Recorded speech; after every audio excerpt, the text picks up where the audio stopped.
Good morning. We have a very special championship edition, week 17 of the Fantasy and Frames pregame show. We have a really good show, great guests, and most importantly, great content. Sit back, relax. Let's get you ready for that championship.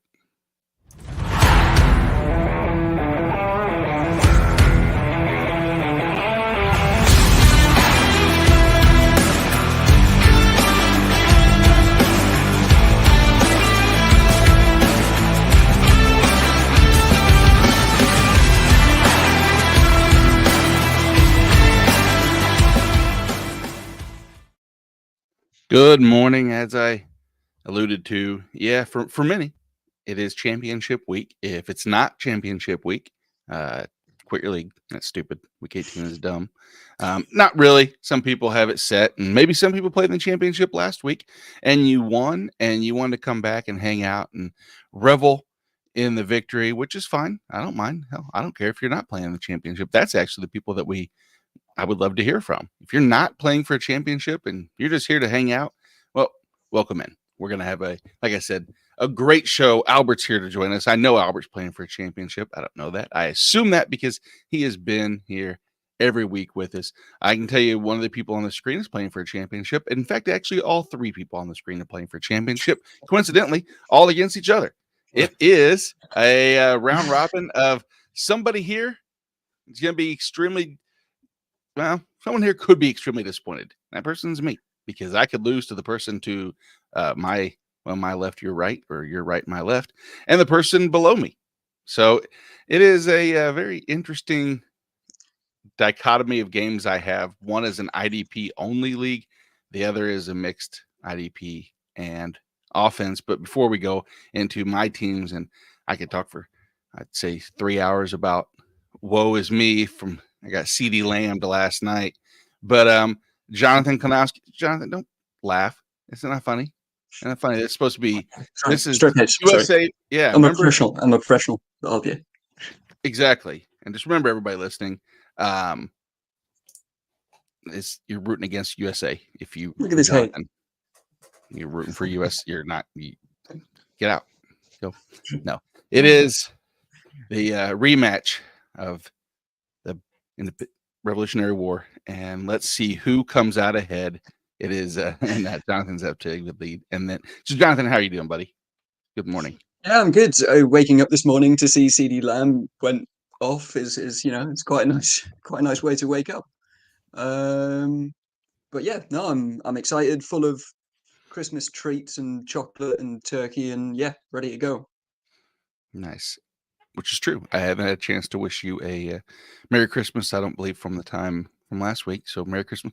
Happy New Year. It is, of course, New Year's Eve. And Jorge, looks like you're going to have a New Year's Eve celebration tonight with some of the drinks that I saw you mentioning. Do you think you're going to be drinking those in celebration or in sorrow? I'm going to be ever so humble and play the humble card, even though me saying I'm being humble doesn't really make me humble, and say I'm going to be exactly. I'm going to be drinking those drinks comfortably. Thank God, knock on wood, and I hopefully there'll be the added bonus of a championship or two this week for me. If not, you know what? It's one of those things where we all have these seasons where we're either doing really, really badly, doing really, really well, or it's been like a back and forth struggle to kind of like get to where you're at. And I think for me, for my two championships that I'm playing for today, it's been that. And so getting to the championship game, I know nobody likes to say, well, at least I got there. Everybody wants the trophy, everybody wants the championship, and I get that. But man, I am proud of my team. I am proud of the way I've managed my team this year. And so,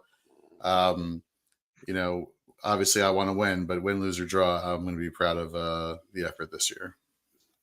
Yeah, it's been I think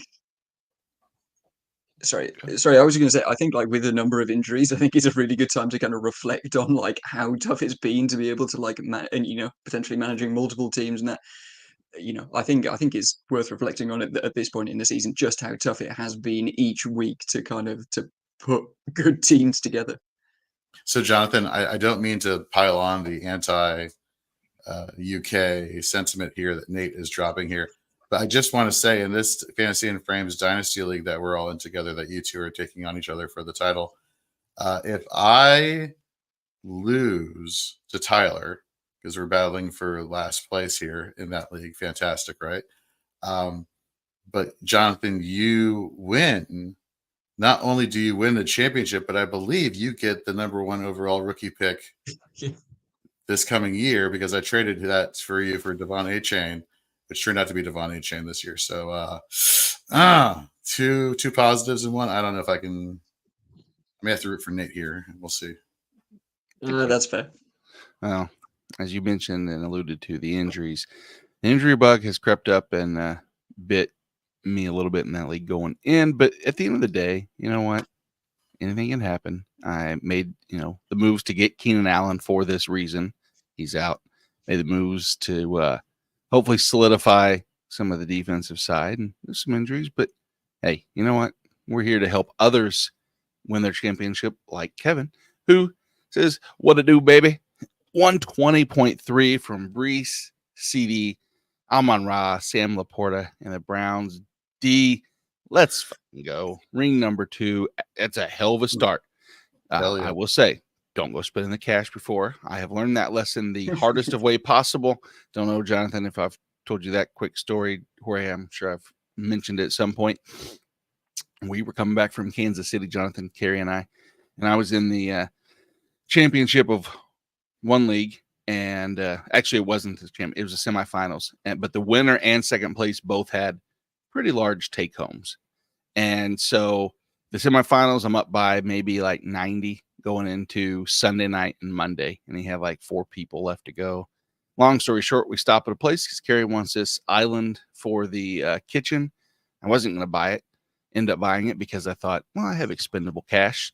Get home, set it up, fall asleep, wake up to about 70 out of Roethlisberger and Deontay Johnson. So, yep, rough start. But no, Kevin follows up with, says, it's over. 12-man league projected for 200. He's still with Jalen Hurts, Alvin Kamara, Chris Olave, and wow, T. Higgins and Harrison Butker. Yeah, go spend that money. In fact, actually, you can send it to go. Yeah, hopefully, what you could do. You could treat yourself to a championship belt courtesy of Trophy Smack. If you haven't seen Trophy Smack belts, look over my shoulder over here. And if you use the over there, use the promo code FIF, which stands for Fantasy and Frames, but use the promo code FIF, you can get a free ring that you see on the screen right now with a belt or trophy purchase. Man, it's about $100 value for nothing other than listening to the show using the promo code FIF, and you can wear that damn ring around everywhere. I would wear it to the grocery store. I would only shake hands with that ring hand. Probably do everything. I'd probably become a hand model and just show it off at constant intervals as I'm doing my hand modeling for Popeye's Chicken or whatever franchise it would be, assuming it's a eating thing because it looks blingy. Let's get to championship week. Jorge, go ahead. What were you saying? I was going to say, ever since the Man Hands episode of Seinfeld from back in the 90s, why Red Lobster never did something with that, I have no idea, just because of how that was going down in the episode. Yep. But I digress. Yeah, no, that's a solid thought. But then again, that's why, we see the dumb commercials we see because they don't ask our opinions. They want to just go with the $1 million marketing team that they have that puts out the Kia hamsters in that commercial for so many years and others. And you're going to tell me you love it, but I don't care. We're going to do the first game of this slate. Let's start off in Buffalo. Patriots I'm sorry to interrupt you there for a second. Let's quickly answer this question from Vince. He just jumped on. Yeah, absolutely. Don't recognize him, so this is first time joining, I believe. Vince, welcome. Opponent has started Brees, CD, So he's already up against it. He's playing Jaron Hall. Do I bench JJ? Justin Jefferson. For DJ Moore or Metcalf in the hope that Jaron has a shocker? I mean, doesn't that suck? I have two words that will answer this question, and that is Joe Barry. So no, you do not bench JJ, because if there is one man that can make any starting quarterback look competent, it is Packers defensive coordinator Joe Barry. Jaron Hall isn't someone that I would necessarily start, but the Packers are down to the absolute bare bones at corner. Jair Alexander's suspended. Eric Stokes is out. So I think JJ is going to have a huge game. Jordan Addison also banged up, but expected to play, I believe. Obviously, Hawkinson's out. So there is a world in which Jaron Hall doesn't have a great game for fantasy, but JJ still has a huge game. Like, I understand the thought behind it, but I think someone like JJ, I just don't feel as though I can bench. No, those are great options. Don't get me wrong. The fact that you have to sit DJ Moore and DK Metcalf says a lot for your team, so that's a positive. I mean, obviously going up against the already established Breece Hall and CeeDee Lamb scoring, it gives you an uphill. But I don't think that, here's the thing, is at this point now you're looking for not only a solid floor, but you're really shooting for the upside to offset some of the explosive performances that you've seen. And I think that's Justin Jefferson all three of them have that capability. But yeah, I'm sticking with Jefferson myself as well in the league, where I don't have those two options to pivot, so it's not quite as exciting. It's like I can pivot to DeMarcus Robinson or someone like that, but still, yeah, Justin Jefferson and Kevin. Yes, we see the idea. I think is brilliant. He might have to pull a Conor McGregor, talking about the double championships, and go two belts, two promo codes of FIF, two rings, two belts.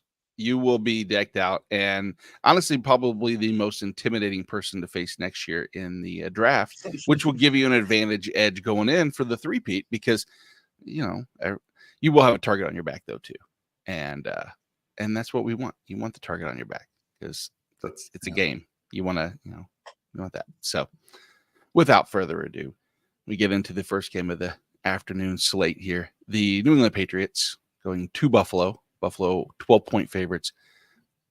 Point total 41. Jabril Peppers is out. Ramondre Stevenson is, of course, out. Juju's on IR. Kayshon Boutte, leaving the Patriots pretty thin. They were pretty thin on offense anyway, guys. We knew that. Fact of the matter is, I think there's only two trustworthy options in New England. And one, Zeke. Two, maybe Pop Douglas. Jonathan, since week 14, Zeke shockingly is 11th in rush attempts, second in targets amongst running backs. How comfortable are you comfortable riding and recommending Zeke for fantasy owners to head into the playoffs? I think so. I think the main thing that I feel comfortable about is that passing game usage. I mean, he's had something like 30 targets over his last 4 games. Was it 11 targets last week? I think it was like over a 30% target share. So as long as that maintains, it doesn't matter as much about like the touchdown upside or anything like that. And we know what the New England Patriots offense is like this year. But I think with that passing upside, I think he's a really solid play again. Yeah, I do too. Without having Kayshon Boutte, and as our friend, the deviant of Dynasty wants to know, of course, well, no, his wife wants to know what that Boutte do, even though he's out today. That Boutte going to be bouncing on the sideline. But will Pop Douglas be bouncing teams out of the playoffs, Jorge, for if you start him? Yeah. I think there are better wide receiver 2 plays you could have this week than worrying about Douglas here. I honestly, it really does come down to just Ezekiel Elliott for for the Patriots offense here, that's the only one I feel comfortable starting for your fantasy championships this week for all the reasons you guys just mentioned. What gets me is that even though Buffalo is a little bit stingier against the run, they're actually pretty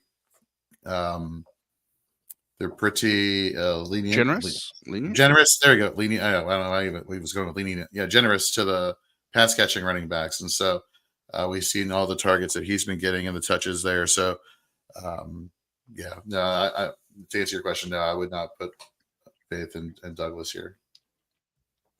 I think with Douglas, it's like it's kind of similar to Zeke in the way that there is probably limited upside. There's a fairly safe floor. He's been seeing targets. I think it was something like 25% target share last week. But like last week was his second highest yardage total with 74. He's not scored a touchdown. So I think we know what we're getting. If you're struggling with injuries, then he's an okay flex play, but I wouldn't be sort of expecting too much. No. What I can expect is that a certain someone is probably going to come on to defend the 12-point Buffalo advantage, because somehow, some way, we're going to lean into a discussion of multiple New England Patriots that is going to have an effect in championship week. I don't know. Welcome to the show, Preston Evans. Preston, good morning, my friend. Happy New Year. Hey, good morning, everybody. Happy New Year's to y'all. All right, Preston. I chimed in just in time. Mm-hmm. Who are you going to sell us on besides Ezekiel Elliott for the Patriots this week? And this is coming from a diehard fan. Absolutely nobody. Yep. Absolutely. Maybe Zeke. And I love Pop Douglas, but this is championship week. Everybody got to play for their ceiling, play with the ceilings. Yep. And I haven't seen Pop Douglas' ceiling beyond 15 points this year.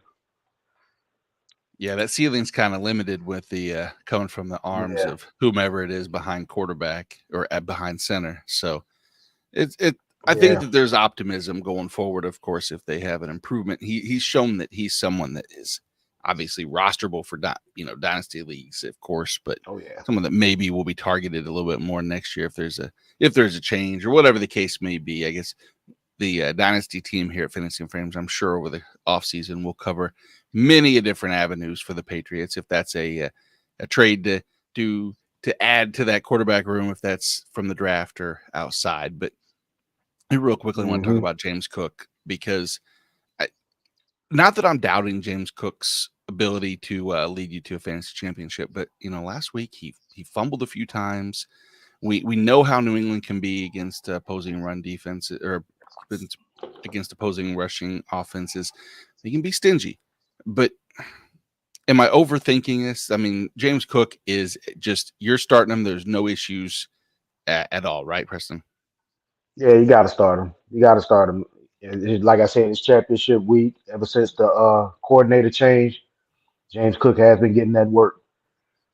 What he's been averaging 18 to 20 carries a game since that change, and he really has been eating.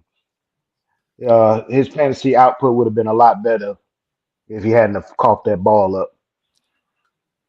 I know, and I don't think that's rearing and towards any change of any sort. I don't see any other backs in Buffalo that's gonna actually take any carries away or high value touches.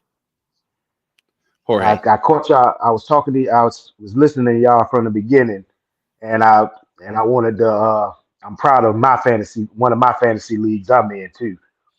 I was struggling all year. I'm going into the championship. Played Flacco and I'm got to play Browning. And I made it 7-7.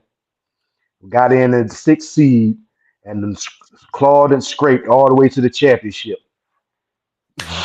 That's exactly right. That's the one team I'm real proud of, because it was a struggle all year.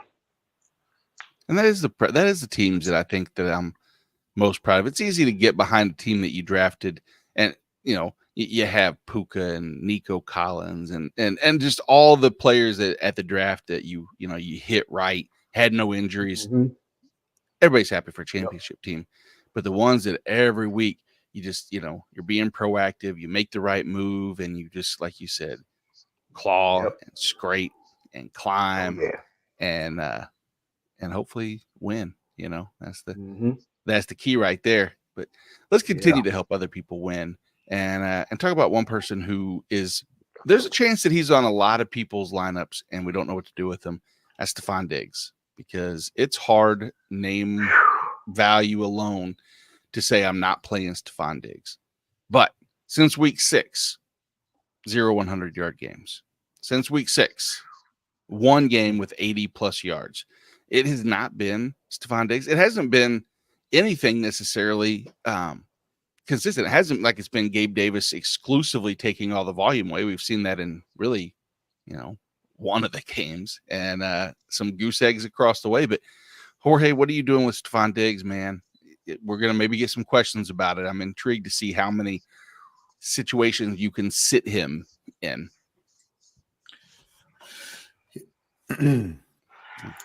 Here, I'll screw it. I'll say it. Look, if you are somebody who, let's say, has taken the shellacking to Joe Flacco, Breece Hall, CeeDee Lamb so far this week, and you have Stephon Diggs, and you may have a boomer bust wide receiver, I would not hate switching to a boomer bust wide receiver versus giving Stephon Diggs a shot on your roster. I understand name value, and I get it, and I get the concept of draft capital. But David Ibrahim, who we have on here every so often, he says it the best. What you paid for this player, or you invested in this player pick wise at the time of your draft, means nothing once you get into the season, because if they're not producing, why are they on your bench? Why are they not on your bench, I should say. Yep. So here's the big question here for you.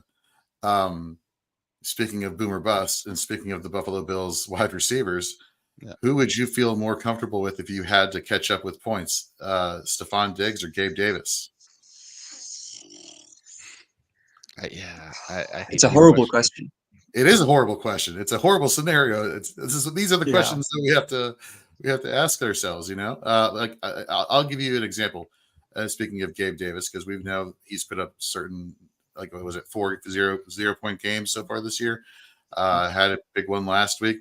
I'm in a dynasty league who has to start Jarrett Stidham because Russell Wilson and Kirk Cousins are my quarterbacks, and they're both gone. Raheem Mostert is out this week, which we'll get to that game a little bit later. But I have Jeff Wilson. So it comes down for me, and I'm already projected to lose by quite a bit. Do I put in Jeff Wilson, hopefully that Devon Achane and him split carries and Wilson gets some type of work against this tough matchup against Baltimore? Or do I insert Gabe Davis instead of Jeff Wilson and hope for the boomer bust upside because I need the big play? So it's and that's, I guess, more of a rhetorical, but if you do guys want to answer, by all means, I'll take all the advice. I ain't touching that one.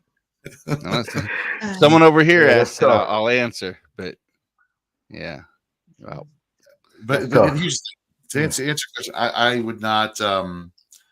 would not be broken up on the inside if Stephon Diggs somehow went off this week. What rationale do you have besides name value that you're starting him is the big deal, right? And if you have a boomer bust wide receiver who has a really good matchup this week, I'd play the matchup versus the name, and just live with the consequences. Yeah, I don't think I want to. That's me. Put too much against New England. But Juan has a question before we finalize this New England Buffalo game. A bunch of questions, actually. That's good. It's this one. He's in. All right. So who for wide receiver 1 and 2 and his RB2 and flex spot? So he's got the options of Zamir White, James Conner, Khalil Herbert, CEH, Jeff Wilson Jr., Justin Jefferson, Rashee Rice, Noah Brown, Tyler Lockett, Demarcus Robinson, Jacoby Myers, Antonio Gibson, A.J. Dillon. All right. So let's start with the wide receiver 1 And I think we're probably going to be in lockstep that you're not going to sit Justin Jefferson regardless of the Jaron Hall situation. So that's wide receiver 1. Right. Yeah. Who's your 2? Is your 2 Rashee Rice? Yes. He's my 2 as well. Preston? Yes. Rashee Jonathan? Rice. All right. So you're starting J. Jeff and Rashee Rice. We need an RB2 to complement. For me, between Zamir White, James Conner, and then the rest, it's between Zamir White and James Conner. I think the volume should be there for both. I don't trust the volume for Herbert, Allaire, Jeff Wilson, Antonio Gibson, or AJ Dillon necessarily. Are you guys in lockstep with that? Correct. Yeah, I think Pacheco is playing. Matter of fact, he cleared He is. protocol, didn't he? Correct. Yep. Yeah. So Hilaire is definitely out. Yeah. I like. It's tough because you know what? The Eagles surprisingly have been so bad on defense as of late that I know that they're capable of putting it together, but they're short. Zach Cunningham's hurt. I think I like James Conner over Zamir White, but not by much. It's really close. If people were to take Zamir White, I have no problem after last week's game. I don't know. I just feel like Conner has just as much upside. I think the volume is going to just funnel through him because what else? I mean, it'd be him and Trey McBride about the only 2 options in Arizona I would trust. Preston? It's just their Phillies pass defense has been horrible. They're ranked 8 in the league against the run. It's just their pass defense has been terrible. Over the last month, they've allowed the 10th most points to opposing running backs. Oh, okay. Yeah. I mean, but you're right. Mhm. If you look at just the numbers, I don't know why they've been so generous. Maybe it's because there's been an increase in touchdowns allowed, which is what I thought, but it's been, only 4. It's just the rushing yardage. They've allowed the 8th most rushing yards over the last month. But still, I think it's the passing volume for Conner. But he can start both because it's an RB2 and a flex. Would you take Zamir White as your flex over everybody else we just named? Oh, definitely. Yeah. Definitely. I really like Zamir White in this matchup. Mm-hmm. I think for me they're the 2 that I would go for RB2 and flex. Plus, I think Kyler Murray is going to air this thing out this week. Yeah, and I think he's gonna air this thing out. So it's going to be Trey McBride owners put him in and feel good about it. He is going to eat. Over under 5 that we see the Gannon pew pew pew tweet again, where the meme with him talking about meeting Kyler Murray or the team in that weird cringy video where it's the revenge game for Gannon and company. We'll see how that goes, but yeah. So it looks like Zamir White, James Conner, Justin Jefferson, Rashee Rice, and you're set, consensus, man. Good luck. Yeah, yep. Agreed. He's got another question here: Derek Carr, Browning, Kyler Murray, or Stidham? Kyler for me. I feel like this is going to be a very fun, exciting game for the Eagles and the Cardinals for both quarterbacks. Let's see here. I'm assuming we're all in agreement with that. Is that fair? Yeah. I am. Yeah. Yep. Okay. So then EST, Jags, Colts, Rams, Raiders. I'm taking the Raiders. I don't know if you've seen who Max Crosby is going to be lined up against this week, but this guy has allowed, I want to say, close to 20 pressures the past few weeks, and quite a number of sacks also. So I am, if sacks are weighed heavily in your DST scoring, I would be all over the Raiders defense this week. Yeah, he's an animal. That guy there is a beast. Yeah. And I think we've seen how the Raiders defense has been playing the last couple of weeks. So yeah, I think they're a really good option. Yeah, Malcolm Kuntz has been surprisingly filthy as well on the other side of Max Crosby. So now they have actually legit pressure, and couple that with some playmakers on the defensive side. And, Nate Hobbs is a stud. I think we could. I'm right there with you, man. Yeah, Raiders it is. So I got one for you. Raiders or the Bears? Raiders or the Bears? the Bears have been so good lately. So Mhm. good. So it's funny you say that. So like and I never thought I'd say this, for DST, I'd go Bears, but for IDP options, which we'll talk about later on in the show for the Bears, I'm actually like very low on all of them, which is Me too. funny. Yeah, that's the collective unit that is more imposing than the individual. Yeah. Because sometimes IDP scoring, you want a team to be bad defensively so they stay on the field longer. You don't want those 45 snap performances that we see out of some of these super dominant teams that don't allow any sustained drives, all 3 and outs. But, we talked about Gabe Davis, talked about Stephon Diggs. Dalton Kincaid is back to the bench. I don't think anybody's necessarily feeling comfortable starting Dalton Kincaid anymore with the reemergence of Dawson Knox. On the IDP side, Jorge, cross defensive line for either team. I don't see anybody that I'm going to recommend to you. Not for this matchup this week. No. Yeah, I mean, if I had to pick one side, it'd be Rousseau or Floyd, but I'm not confident in either of those guys. They haven't really been producing that much, so it really comes down to the linebacker situation for Buffalo. And Terrell Bernard. I like Kyle Duggar, but Kyle Duggar hasn't been a top 12 defensive back like he had been in previous seasons. So that, is he a must start for me? No, but is he a serviceable second or third defensive back? Yes. Jordan Poyer is kind of like, I'm down on Jordan Poyer this week. So it's, again, you can make the case for a DB3 there for Poyer. Yeah, that's my take for this IDP situation here. Yeah, I'm high. I have Duggar top, I think 6 or 7 for me at safety. Go ahead, Jonathan. I'll ask this to Jorge. If theoretically you were playing against Nate and you had Kyle Duggar or Xavier McKinney, and you've also got Cam Bynum, who you're already playing, would you go? So you're asking McKinney over Duggar? It would be Duggar. Yeah, Duggar. Yeah. Okay. I'm not sure because you said you weren't sure if you were supporting me in this matchup. I now don't know whether to do the opposite of what you're saying or to to listen. I would start Duggar over McKinney. We got Odie here asking Zamir White, Zay Flowers, PPR. Zay Flowers been on the injury list all week. He is. He was injured. He had a couple limiteds, but I think he's good to go this week. So I would fire him up over Zamir White in a PPR just because of the reception upside. Yeah, me too. It's close. It's really tough. Close. I know.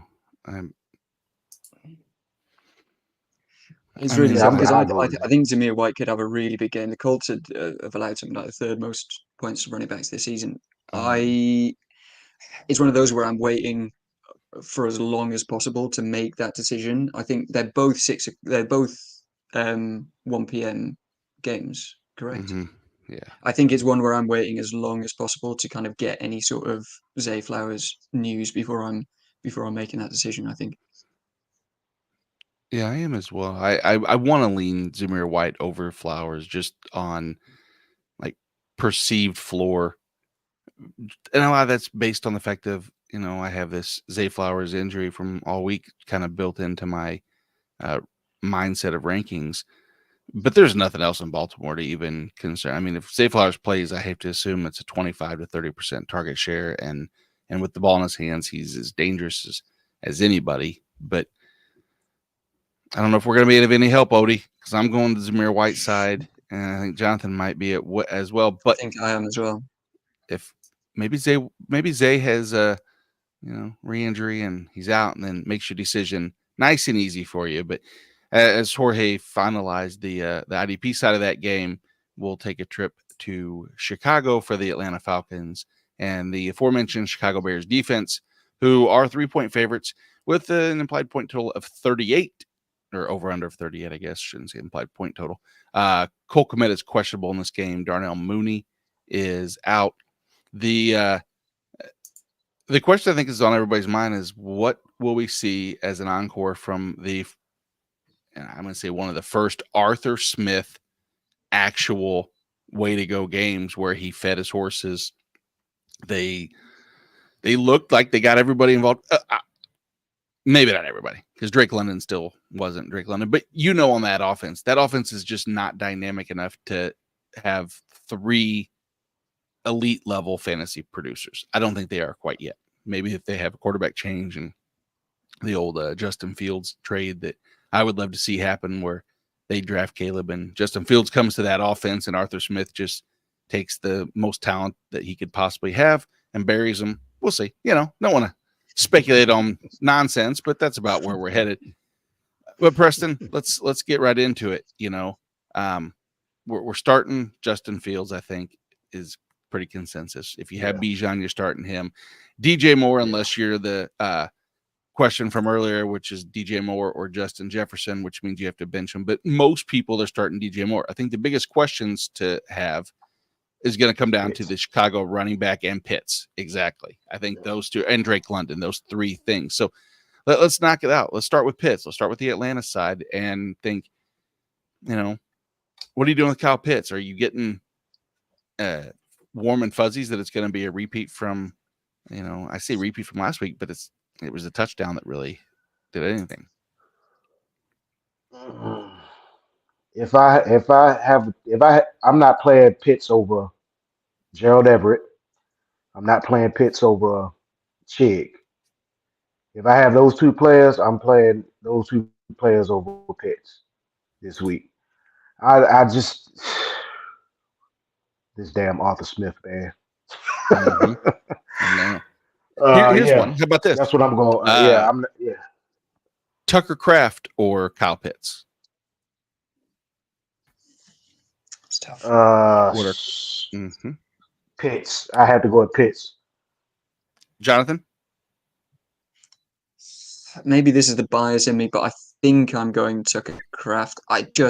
With Pitts, I just struggle to have real confidence in putting him in every week. I think like the range of outcomes with Pitts is much wider than with Kraft. But I think I'm going Kraft just because of how the offense has been playing, and also with a number of injuries that they've got on the offensive side. I think there's just a greater chance that he sees more work. Musgrave back. Musgrave back. It's doubtful, I think. Yeah. I think everything I've seen. I don't think he's in. I think he was listed as doubtful, I believe. Yeah, I would go Tucker Kraft in this situation. I don't trust Kyle Pitts, not for my title. Jorge, how much more fun is it? If you're making a decision that a player is at 1:00 and they're both going to play, there's no questionable tags. You have a chance to play, and you have them equally ranked. A tight end who's going to play, or wide receiver, or any position, honestly, going to play today at 1:00, or they play tomorrow night, Monday night, and you get to have your Monday night either miracle or, situation. Does that make it, like, for me, I would rather have a Monday night player just because I think it'd be more fun watching me cruise into the championship or not need the person on Monday night. Is that a childish way to go about playing? Or I'm looking, maybe the adrenaline junkie in me.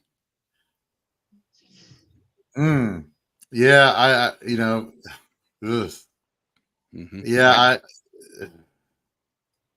if it was like a stud player that was on Monday night, I would wait. So I would play the Monday night player. Well, there you go. This example, Tucker Kraft versus Kyle Pitts. You could start Kyle Pitts today, or you could just go Tucker Kraft on Monday night against the Vikings. And they play tonight. There's no Monday night tomorrow. Yeah, Sunday night. No, that's what I meant. I'm sorry, Sunday night, where the last game of the. That's what I. My days are completely messed up. By the way, I have no clue what day it is anymore. This whole week has been bonkers, but that's what Christmas is about. Yeah, that was work related. I wish it was Christmas about, but regardless. Speaking of Christmas, will Drake London be bringing anybody any presents this week, or you think he's going to deliver some coal there, Jonathan? No, London is not calling for me. He's just too Oh, very good. he's just too inconsistent to trust. And it is an improving Bears defense as well. So I think it's one of those where I just can't trust it in my championship matchup. Look, it might not be possible with a number of injuries that have been going around this week, but it's just the targets haven't been there as well. The yardage hasn't been there in recent weeks. It's just been too inconsistent for me to trust. Yeah, I think that's fair to say. I think that it's kind of been the trend all year. It's kind of picking a grab bag of who's going to be because we've seen Drake London have these blow up weeks, but I don't think it's one that I want to mess with. I do want to talk about a little bit the Chicago running back game situation. We know that last week with Deontay Foreman being out, missing the time with personal matters, that it was Khalil Herbert who led the way. Now with his return, is there any running back in Chicago, Jorge, that you want to entertain this week, or are you just full avoid for all of them in the mess? I just want to avoid it. I want clarity. I don't want to. There's enough stress as it is. I want as much clarity as I can get. Yes, Khalil Herbert helped deliver people, a semifinal victory, or depending if they had week 16 as their last week, a championship last week. That's not something in terms of that has not been a consistent thing this year. And I want as close to upside and consistency as I can get in my championship matchup this week. So no. Yeah, no. We'll provide some clarity for the defensive side of the ball in this matchup. Who are some of the guys that you're comfortable recommending to start this week? So I love Montez Sweat. Montez Sweat, has really played very, very well since coming over from Washington in the trade. A guy that is on your roster in the matchup between you and I today, Nate Landman, by far the more efficient tackling linebacker than Caden Ellis. I would only start Caden Ellis if I had to, which coincidentally in that same matchup between you and I have to. So, but Landman, here's something that may be a little bit shocking. Jaquan Brisker, Jesse Bates, definitely players at defensive back. But for linebackers, TJ Edwards and Tremaine Edmonds, I have them ranked really low, like outside the LB2 range, like we're talking LB3 range. You take away the splash plays, like the forced fumbles and the interceptions. These guys are just your average linebackers. I believe since week 11, neither of them have had double-digit tackles in any game. They've been really bailed out by like the pass deflections or the interceptions or the forced fumbles, and those are great impact plays, and it's not like those are not the things like you can really hang your hat on from week to week and try and predict like, oh well, they're really I don't even know how to make a joke out about it. Versus tackle numbers and tackle efficiency. That's something that can kind of be more of a predictive metric there. Your tackle efficiency last week, I want to say that both of them was like equally 9.7%. So this has been a trend for them. I think you could do better. There's a linebacker in Washington we'll talk about a little bit later that I'm actually really excited about. So I would play him over Edmonds as well as Edwards this week. Yeah, Atlanta is actually really generous to opposing linebackers and tackles, the third most linebacker tackles allowed on the season. But if you're low on them, then good news is that's backed by supportive evidence. But let's go on to the next game. Let's talk about the Vegas Raiders at the Indianapolis Colts. Colts 3.5-point favorites, 43.5-point implied point total. Over under, I guess I should keep saying. I keep saying implied. Josh Jacobs is doubtful, probably not going to play. I don't think he's been ruled out, but I'm ruling him out. Michael Mayer's out, and Zach Moss is out. Before we do that, let's welcome in Keith Fleming. Good morning, Keith. Happy New Year. Hey guys, how you doing? Doing good. How are you? Hey, Keith. I'm okay. If you don't know, or just the home of rescues, we got all kinds of rescue animals. And then we got this guy just show up on our back porch last night. So we have now 4 rescue animals in our house. Well, you say, oh, this thing's got to go because it's too cute. And I know me and my wife, it'll end up being a permanent member of the Fleming household. So we are hopefully going to get rid of it in the next 2 days. We're reaching out to everyone but we were trying to equate it with the other animals. Didn't go too well, so it's just me and this little thing in the back. But I'm doing well. How about you guys? Doing well, which, it's good timing here because we could use your help answering this question if you don't mind here. Yeah. In a standard Hey, league. fellas, before you get into it, I gotta go. I'll talk to y'all All right, Chris. later. You got it, I'll man. be Happy New Year, listening. buddy. Happy New Year to Preston. y'all. I love you guys. Y'all take care. Happy New Year's. We're gonna ball out next year. Yes, sir. That's right. Amen. Get that championship. All right. Preston. Bye, Preston. Oh yeah. I got. See y'all later. There, bro. All right. The So great we have, Preston Evans.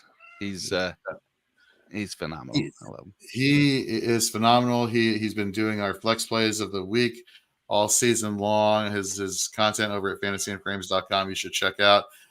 Just really excited for him. I think Stacy and Tyler met him at the Fantasy Football Expo, and then we all just met, and the rest is history. Just a great analyst, great mind for everything. Puts out great content, and really excited for what Preston is going to be able to do in 2024 going forward. Going back to the question here, though, for you, Keith. Standard League, Eckler, Mixon, or Aaron Jones?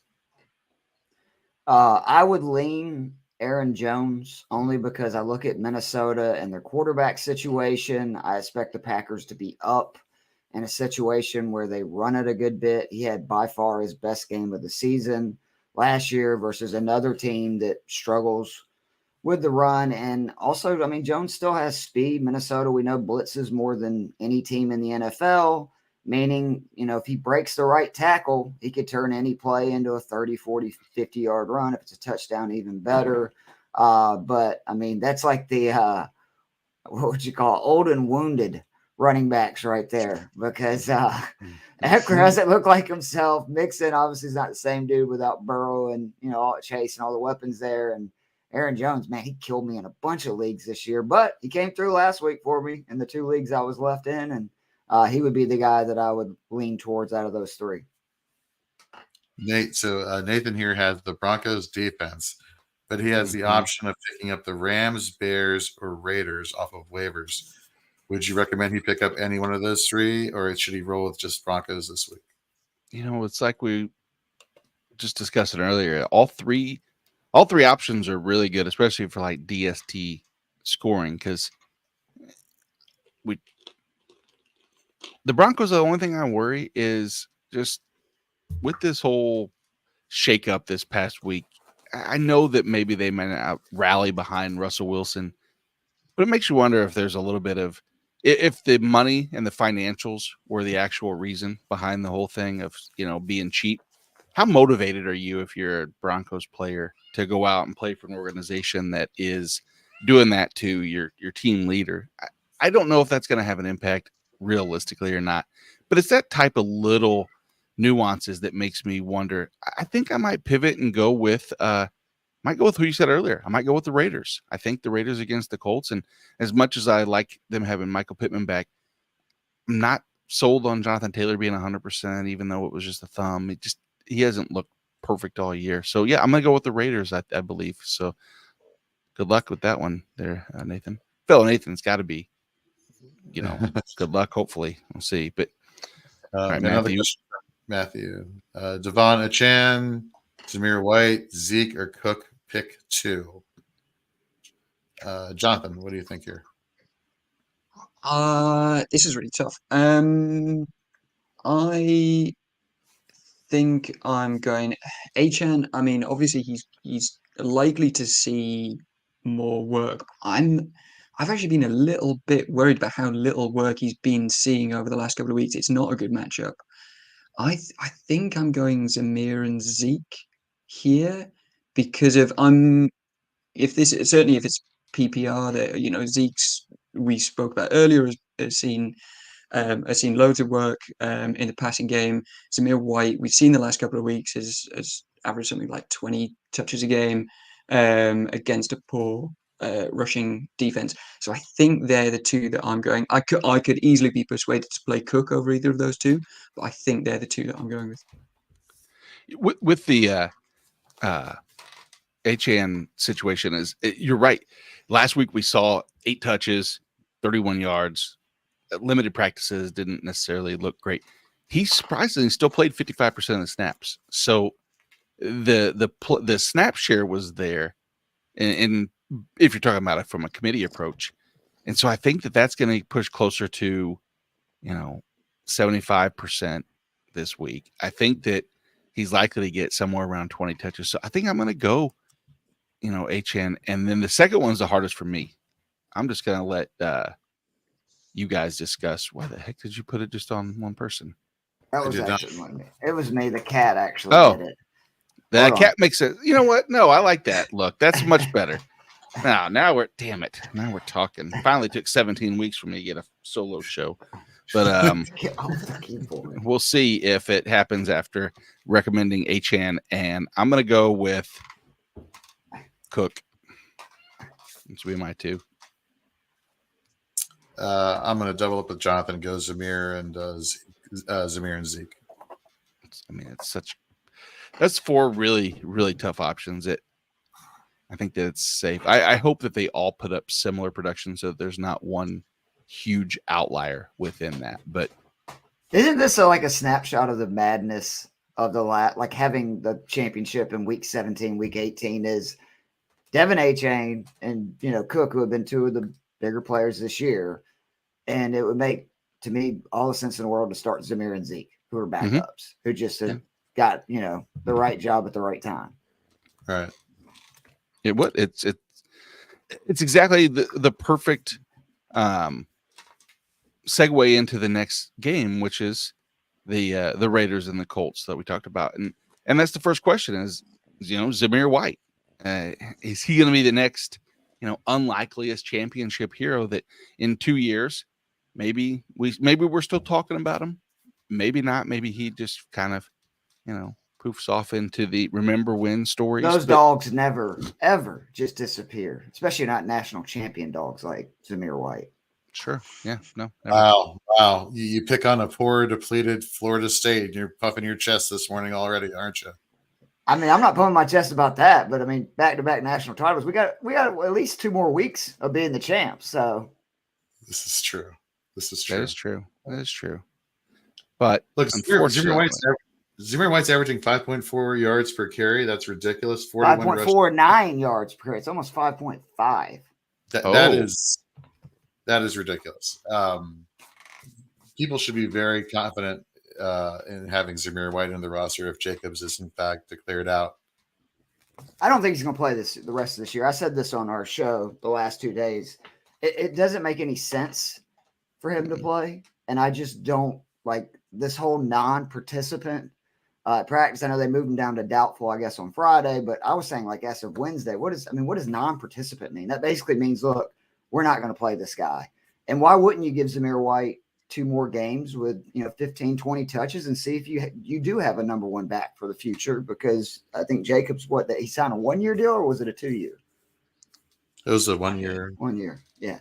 So, yeah, it's see what you have. I think that like we said, the run D for Indy is susceptible to big games. On the other side, Vegas has actually been pretty stout against the run. Makes an intriguing play for Jonathan Taylor. I think if you have him, you're going to want to play him. But Jonathan, I mean, RB2 flex, is there a situation where you're not starting Jonathan Taylor short of, depending upon who you have in replacement, I guess? Yeah, it would only be if I had kind of ridiculous options that I could choose from.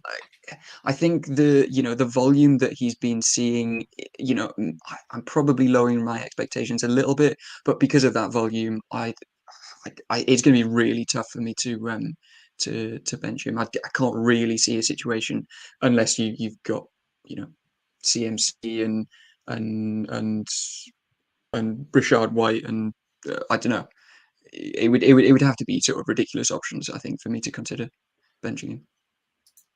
Yeah, I think the same consideration can be had with Devontae Adams. The one thing is people after last week, and I put this in the sheet because I think this is true caveat to the situation is many of these players that had these really, really bad weeks last week that we think they're one-offs probably didn't advance to the championship as a direct result.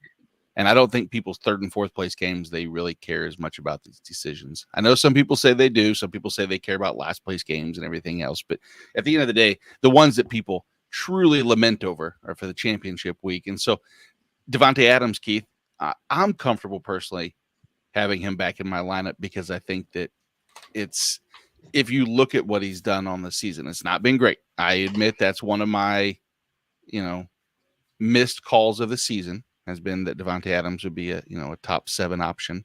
Stipulations, though, have calls that. Like if we got a full year of Jimmy G, I think he would have been a top 7 wide receiver.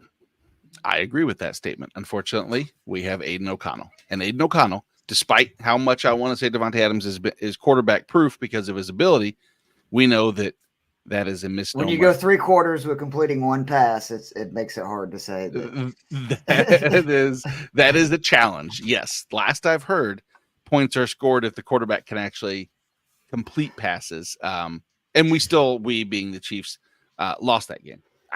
You will never convince me that I have any idea about football anymore. I give up trying to figure this out. But how you lose to a team that I had as many completions to the Vegas Raiders basically as he did, it is a weird situation. But you're comfortable putting Davante Adams in or not? By the same rationale? Yeah. I mean, volume is king. Volume is king. Volume is king. Volume is king. That was a very fluky script last week. I mean, God, it was such a weird game. They had those back-to-back, touchdowns on defense. And then from that point on, they basically just ran the ball. So there really wasn't, I think, like I said, 9-10 passes the last 3 quarters. I don't think they're going to be able to do that. Colts have consistently moved the ball. I mean, even on my Falcons, who have been a pretty good defense, like the Colts moved the ball. The problem is they didn't score touchdowns. And I don't think the Raiders defense is quite as good as the Falcons. And obviously, if they get down, that's good for Davante Adams. And I mean, it would not shock anybody if he has 6 catches for 100 yards. And if you have him on your bench when he was one of your top 2-3 picks, and he's got a good matchup, because the Colts struggle with number 1 wide receivers, I wouldn't be able to live with myself. Yep. Wendy, good morning. Wendy says, hey, y'all. And Keith. Wendy, you want a cat? Yep. We got a free, use promo code FIF, and you'll get a free ring with cat purchase and or adoption.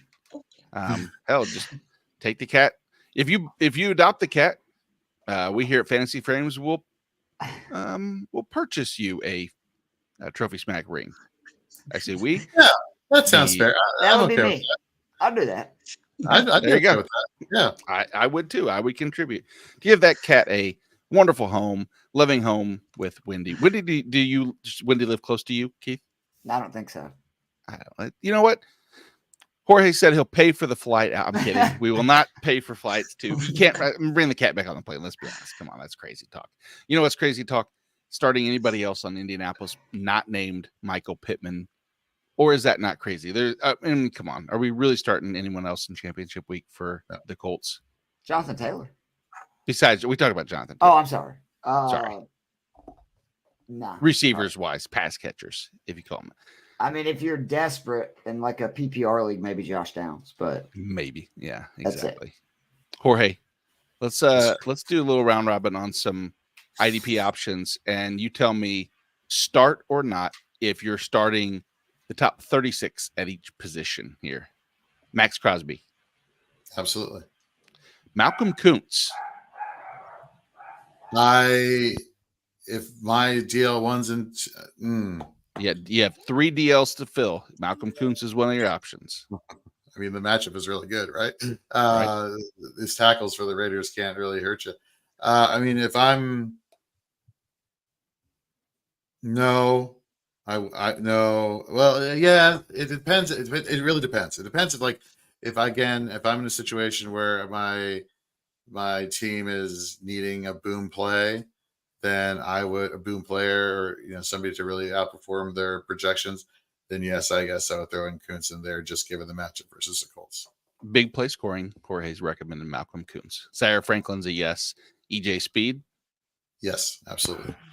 Let's go to the other side and ask Robert Spillane and Devon Diablo. Robert Spillane, I don't know about Devon Diablo. I'll tell you who I would play instead of Devon Diablo.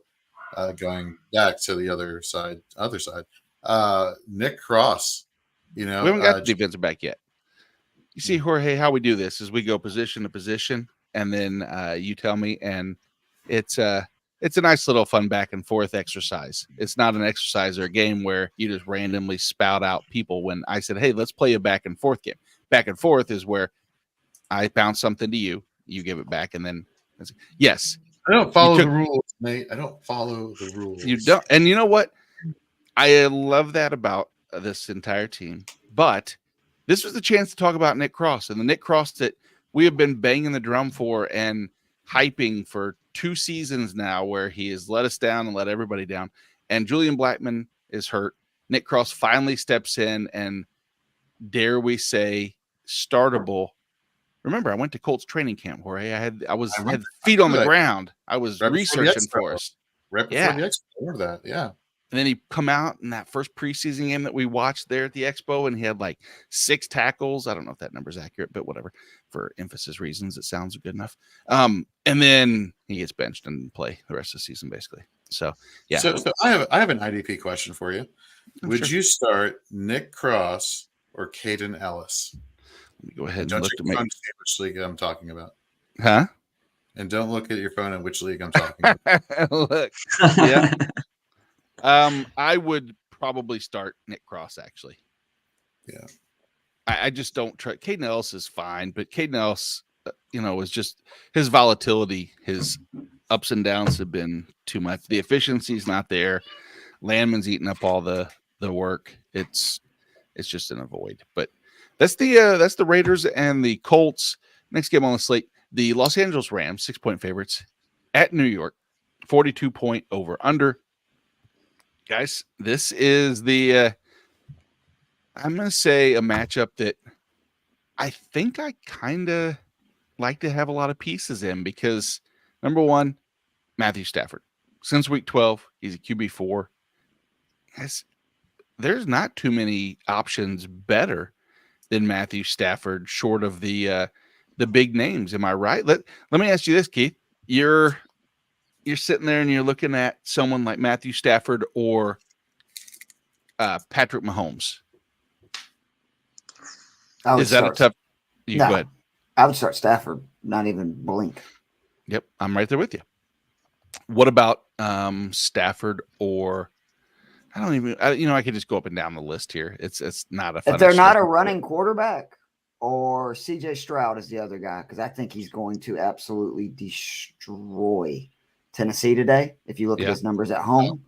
But for DFS, this is the game that I'm getting jiggy with it all the way. I got a lot of lineups with Tyrod Taylor paired with either Darius Slayton or Darren Waller. I mean, you're talking about like 8-9K of your 50 salary. Love running Kyron Williams in this game. Giants' run defense is atrocious. And then Demarcus Robinson, he's 4,600, and I think a lot of people are going to go, man, he went up a lot. He's not worth it this week. He has the number 5 receiver corner matchup per PFF. Number 5. The other guys on that list are like Justin Jefferson and Nico Collins, Chris Olave, and Demarcus Robinson. I think he's a great play at 4,600. You can play those 4 guys and be able to put CMC. You can put literally whoever you want in your lineup, because you're only using like 35% of your salary. You said this, Matt, this exact scenario here. CJ Stroud, Matthew Stafford. I like Stroud. I do too. I actually have this exact question in my home league, where I also have Puka Nacua. So there is part of me that kind of wants to play Stafford for that stack, but it's really tough. And I've been going back and forth over the week. I at the moment I have Stafford, and I'm kind of happy with either option. But yeah, it's a really tough one. The reason I like Stroud is I just think that there's more of a chance of Kyron Williams having a huge day than I do Devin Singletary. And if you look at the splits for Stroud and Nico Collins, home and away, it's insane. Stroud's last 4 home games, 11 passing touchdowns, averaging over 360 yards per game. And this Titans defense, yeah, they're like 14th, I think, against the pass. Look at the QBs they've played. It's a lot like my Falcons. They've played horrible QBs all year. And every time they played a decent one, Baker Mayfield, T-Law, Lamar Jackson, they've had big days. Stroud is one of my favorite plays today. It's just he's 7,000 in DFS to where I can get like Tyrod Taylor, Jarrett Stidham, for under 5K and then really build the rest of my lineup. Yeah. So let's pick 4 for AS here. Good morning, AS. He wants to pick 4 between Zay Flowers, Jordan Addison, Chris Godwin, DeAndre Swift, Alvin Kamara, Najee Harris. We know Alvin Kamara is having a little bit of an illness issue. That's something worth monitoring, but I don't think that it's going to keep him out of the game from all accounts. Outside of that, it's half point PPR. Who's your must of that out of the pick 4? I guess if you have 1, 2, 3, 4, 5, 6, who are you sitting for sure? Najee. Okay. Who, Keith, outside of Najee, is there another sit for Addison? You? Okay. Jonathan, do you agree with both of those, or do you have a difference? Yeah, I think that's I think that's who I'd go for as well. I'm right there with you. I'm sitting Najee and Jordan Addison. Addison's my number 1 sit, I think. Najee's are really close too, so we got you there. And AS, this could be he's going against Pollard, who stunk up the yard for me. As he says, he is such a shitbag. So that's fair. Very true. I too watched Tony Pollard. Yeah, thanks Zach Berger for talking me into playing Pollard last night when I was not going to. Appreciate that. I had no choice. I pretty much had to start him in the league. But again, nothing like adversity and coming back from deficit deficit. That's right. Defeat. Yeah, exactly. So here's another one. Terry McLaurin or Jordan Addison, with Addison playing for Connor. Is Brissett playing? It looks like it's going to be Howell today. Yep.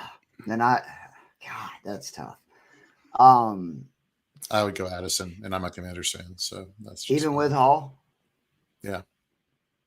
Man. Jonathan brought it up earlier, like the cornerback situation for Green Bay is utterly decimated. No Jair, no Eric Stokes. Even their safeties are banged up. The free safeties are banged up. So just, if Addison's good to go, then he's good to go. McLaurin, outside of what Jacoby Brissett has been in there, has done absolutely nothing for you this past few weeks or past season. For the most part. Yeah, 17. I still think we're going to find out that toe issue that he had at the beginning of the year was a big reason, because he's just been so quarterback proof.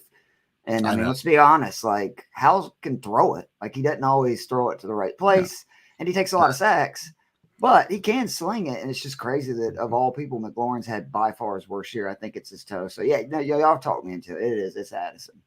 Yeah, it's a shame too, because I really did. I was high on Sam Howell coming into the season. Sam Howell backed that up with good fantasy stats. The problem is you would think that when you saw the numbers, Terry McLaurin is having a wide receiver 2, even 3 at worst season, and it's been every bit of worse than that. So, we digress. We're talking about the Rams at the Giants. In agreement that Matthew Stafford is a great play. I think we're all in agreement that Kyren Williams and Saquon both are in your lineups. I'm intrigued with this question though. If you had to choose a side, Kyren Williams or Saquon, Keith, Kyren, Jonathan, Kyren, and Jorge, Kyren. Same here, man. Isn't that weird that that's where we're at in the season? But Kyren Williams, he's CMC. I mean, he's basically CMC. Like in DFS, I've been saying this for a few weeks, for like $1,000 cheaper. Over 100 yards almost every game, almost a touchdown, scores 20 points. Like he's a machine. I don't know. I wish I was better about researching previous tweets from like last year where you can find sub commenters and everything, because I went on talking with Dwayne McFarland, who was over at Matthew Berry Fantasy Life now, and he had who's your guy that you're going to back up if you don't want to, and Kyren Williams was that person, because going into last year, he's from St. Louis, not that has anything on anything, but there were so many talks about his 40 time and his combine issues that he had, And the people that I've talked to actually like are his neighbors, and they said that he pulled his hamstring before that and didn't want to run the 40, but he was encouraged to do it anyway. And so he ran it hurt. And I said, I'm going to buy that that's going to be the dip, and that production is that all his metrics look shitty, because that's what the argument always was. How can you trust a person who runs a 4.5, 240 and blah, blah, blah. So, did I think he was going to be the pick over Saquon? No. Who are you picking, the Rams or the Jags defense this week, guys? Whew. I know. So Rams obviously against the aforementioned, or the Giants that we're talking about now. Yeah. Or yeah, man. So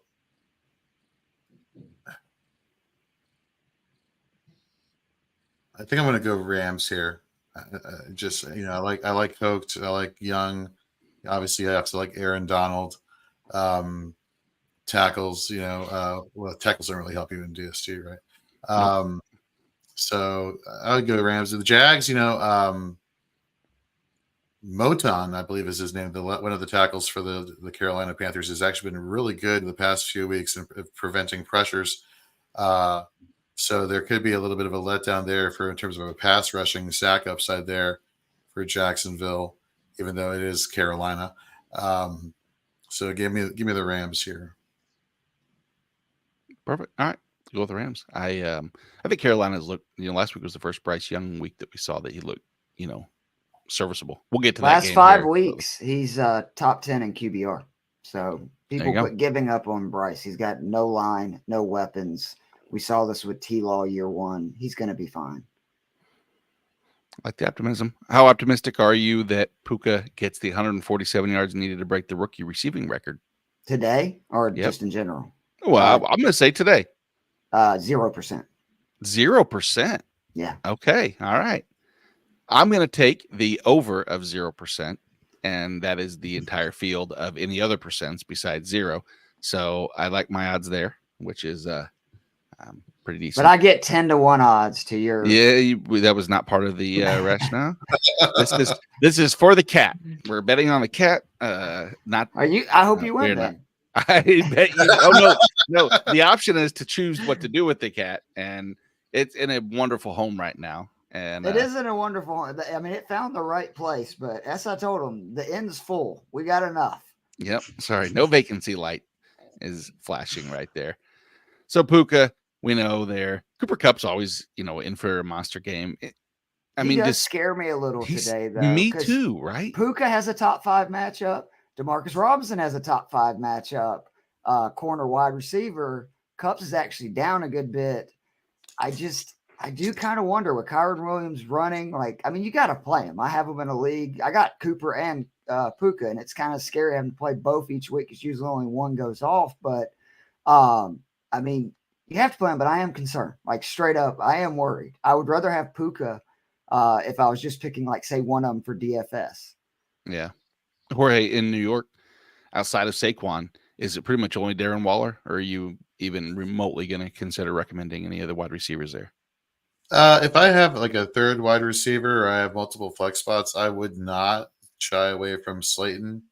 Him and Tyrod Taylor have shown to have the connection in terms of deep ball. Let me tell you, Tyrod Taylor, you go back to the Buffalo game, the fantasy points won't blow you away, but he got the ball to his playmakers. He knew who to get the ball to, how to get the ball to them.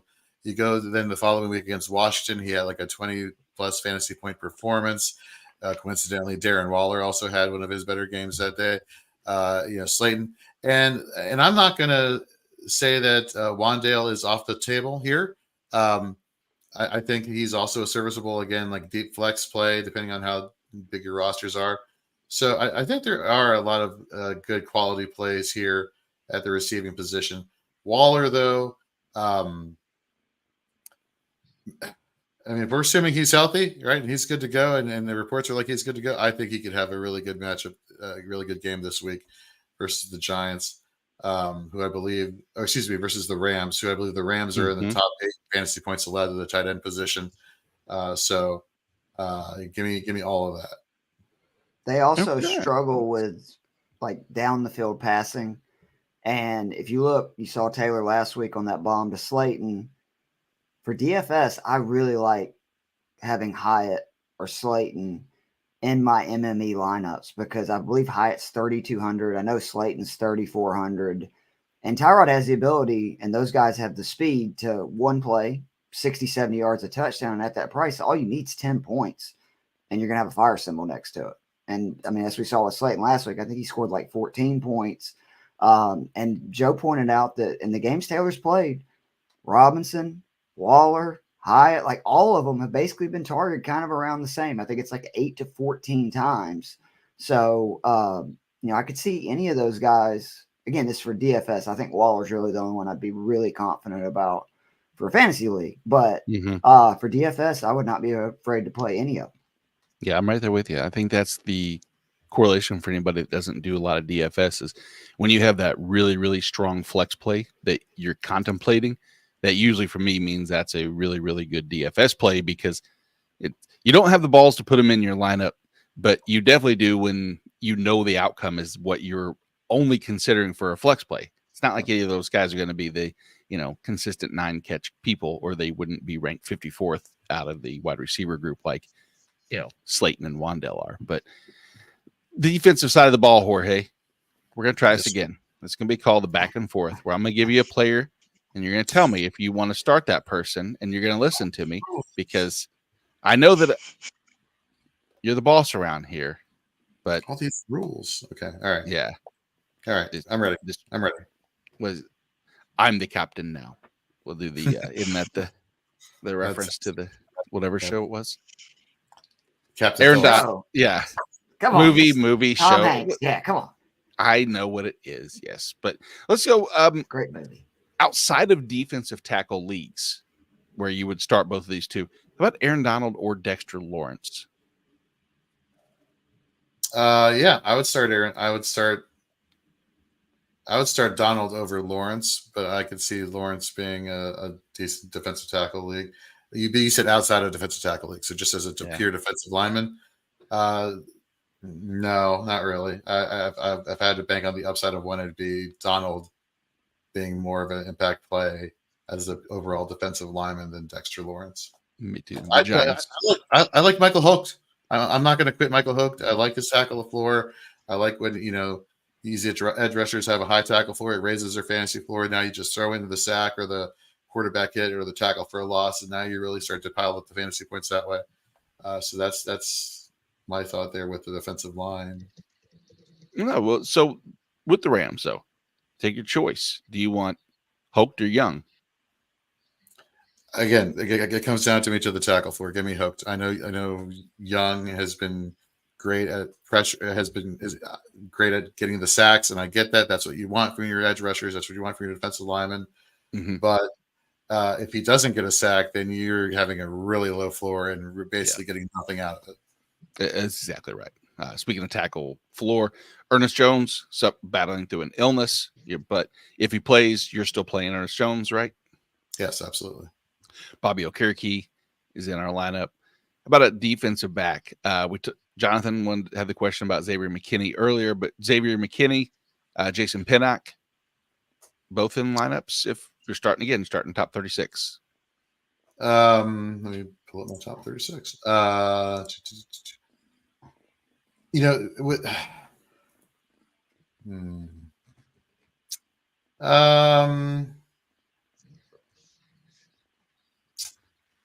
Pinnock, I would play over McKinney. I know McKinney has been getting more snaps usage, but I like Pinnock.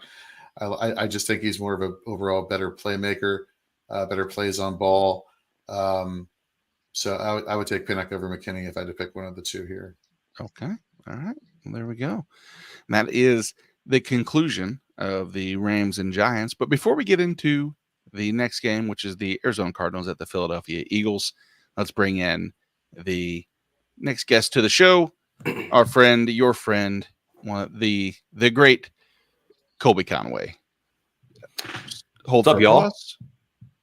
How come I didn't get the great Keith Fleming when I came on? I just got Keith is joining us. Thanks a lot, Nate. I said it. It was just must have been muted. You didn't hear it. You were attending to the cat, and I didn't want to take any attention away from the cat. That's just how I do it. You're such we didn't have animal anything, lover. and I know. I'm gonna put them in a box and ship them to you. I'll poke some holes in there. Okay, caveat exactly. Colby, good morning. How many fantasy championships are you playing for today? 3. Oh, wow. Oh, clout. Note to self, don't ask Colby that question. Oh, I again. won't tell you how many there are total. It makes it sound way less impressive. So yeah, I got 3. I actually technically it was 4, but I wrapped that one up last week. Beat my wife in that league, so that was technically it's 4, but 3 this week. We will clip that to edit out the last week part where Colby just says beat his wife, and then we will hold that. And he'll fit in well with all other Texans fans. I'm guessing there is a club that they have collectively for that. Sorry, Houston fans less, and Colby, you're the only two I know. So There aren't many more. So I know. I think I've got isolated most of the it. only two.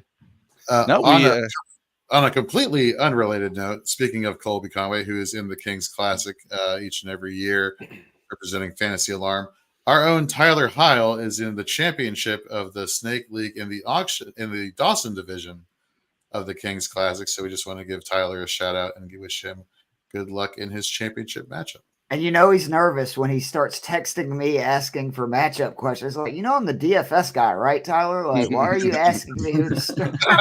That's awesome. Yes, that is. I'm really happy for Tyler. I hope he pulls through. I need to check it out. I need to look because technically on their page when they do the things, it has my name on there too. So I'm going to take total credit if I for doing nothing. But if my name's attached to it, Jorge, don't you dare change that to anything.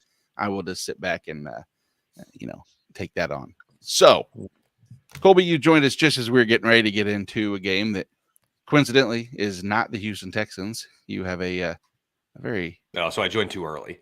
Too early, correct? Yes. If you want to jump off and come back in, just shoot me a text. Let me about know. 45 minutes. Yeah, gotcha. No, let's talk about this game because I think that the consensus is that we're in for an exciting game. Philadelphia's 10.5-point favorites. The over and under is 48. There are some certain pieces missing from this, a la Hollywood Brown, Darius Slay, Zach Cunningham is doubtful. So the question really starts at the quarterback position here. I think Jalen Hurts is going to be a must start in everybody, but Kyler Murray, if you have him, there's a chance that he could have been your QB2. You have a choice to make, but what's your upside play with Kyler? Is he going to be relying upon his legs, or do you think that he has volume in passing as well, Colby, to deliver a QB 1 week? I don't think he'll deliver a QB 1 week, to be honest. I know it's a good matchup, but I'm not there with Kyler. The rushing attempts are okay, but he hasn't scored in a couple of weeks on the ground. I don't really love his chances through the air with his receivers. So I don't think he delivers a QB 1 week this week. Let me ask you this, though. What if I just hijack every question that you ask? Like you're talking about the Arizona quarterback, and I just start answering it about CJ Stroud. Or you're asking about an Arizona wide receiver, I just start talking about Nico Collins. I think that's already implied. That's pretty much it's in the show. So actually, me answering the question about the Cardinals actually is the contrarian thing to do. Yes, You I'll allow assumed that we were hence gonna the talk about text CJ message. Stroud. Correct. Yeah. You threw me off. When our text conversation said every answer I'm going to give is going to be about the Houston Texans, I hate Jorge, which was an odd thing to throw at the end of that, but it made sense to the context. So yeah, no, and I agreed. I said that sounds like a great play. And then he said he's looking for a cat to adopt. I said, I know a guy. And so hence why he came on early. See, he is we found a home. His name is CJ. It's CJ Nico. Who's your third favorite player on the Texans? Jonathan Bernard, probably. At this point, probably Will Anderson. And also instead of CJ, let's give it fair. It's Coleridge. That's gonna be Coleridge. I know that. Oh, Okay. I like that. That's great. Look at us. Coleridge Nico Conway. Creating That's a great families. name. It is. That just rolls right off the tongue so seamlessly. No, and he's going to become a serial killer cat because it has 3 names. So, have your pet spayed or neutered. They're not Don't hyphenated. forget that. Oh, they're not hyphenated. Oh, yeah, it's ignorant of me to assume it's hyphenated. If you have an indoor-outdoor cat like we do, they're all serial killers. It's unbelievable. Who's the best hyphenated fantasy player ever? Ben Jarvis, Green Ellis? We got to be able to do better than that. Juju Smith-Schuster? Clyde Edwards-Helaire. See, Wait, are we talking about best hyphenated or like longest hyphenated? I think the best player, best hyphenated names, best fantasy asset that we've had who's had a hyphenated names. That's a good Twitter question. That's some good engagement. Yeah. Put that out. No, exactly. Dang it. I always save it for you guys when we're just talking to each other and I can't get likes or follows. You get unfollows from Keith. Engagement farming. Oh, it's Maurice Jones-Drew. Oh, that's a great one. It is. It is the human bowling ball. His MJD. nickname was even hyphenated. Was it? What was his name? Oh, yeah. Was it? What was Reese Jones-Drew's MJD? I thought it was at Mojo, wasn't it? I thought it was MJD. Well, you can hyphenate anything, I guess, technically. I'm going to hyphenate my name. I might have just been stoned the entire time I was in St. Simon's when he played there, but I thought it was Mojo. You're the only person calling him Mojo. He's like, who the fuck is calling me Mojo? He's like, He's it's MJD. Expo, and Maurice Jones-Drew is going to be at the Expo 24. Mojo, what's good? Are you talking to me? Like, yes, isn't that your nickname? It is now. So He's like, I only talk to certain fantasy analysts. Please leave me alone. That was a we'll see what Des the Keith will Bryant. come in and say. He's like, well, I'm a DFS analyst, not a fantasy analyst. Or, That's right. Yeah, so Maurice Jones-Drew has the most rushing yards by a player with a hyphenated last name. Wow, good stat goal. Do you know who's second? Take your time because I still have to find it. Oh, gotcha. That's gonna be a good one. I'm scrolling. Fingers getting tired. Yowzers. I bet so. But Oh, while okay. It's is the John name we know? David Crow for the record.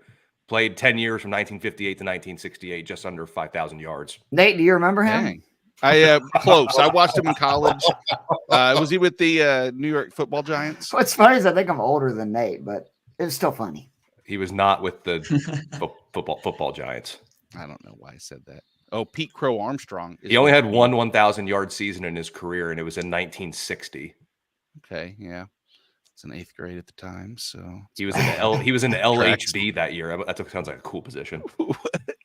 what the hell? They just had He was on LSD. That sounds like fun. even his position was hyphenated. That's not a good stat.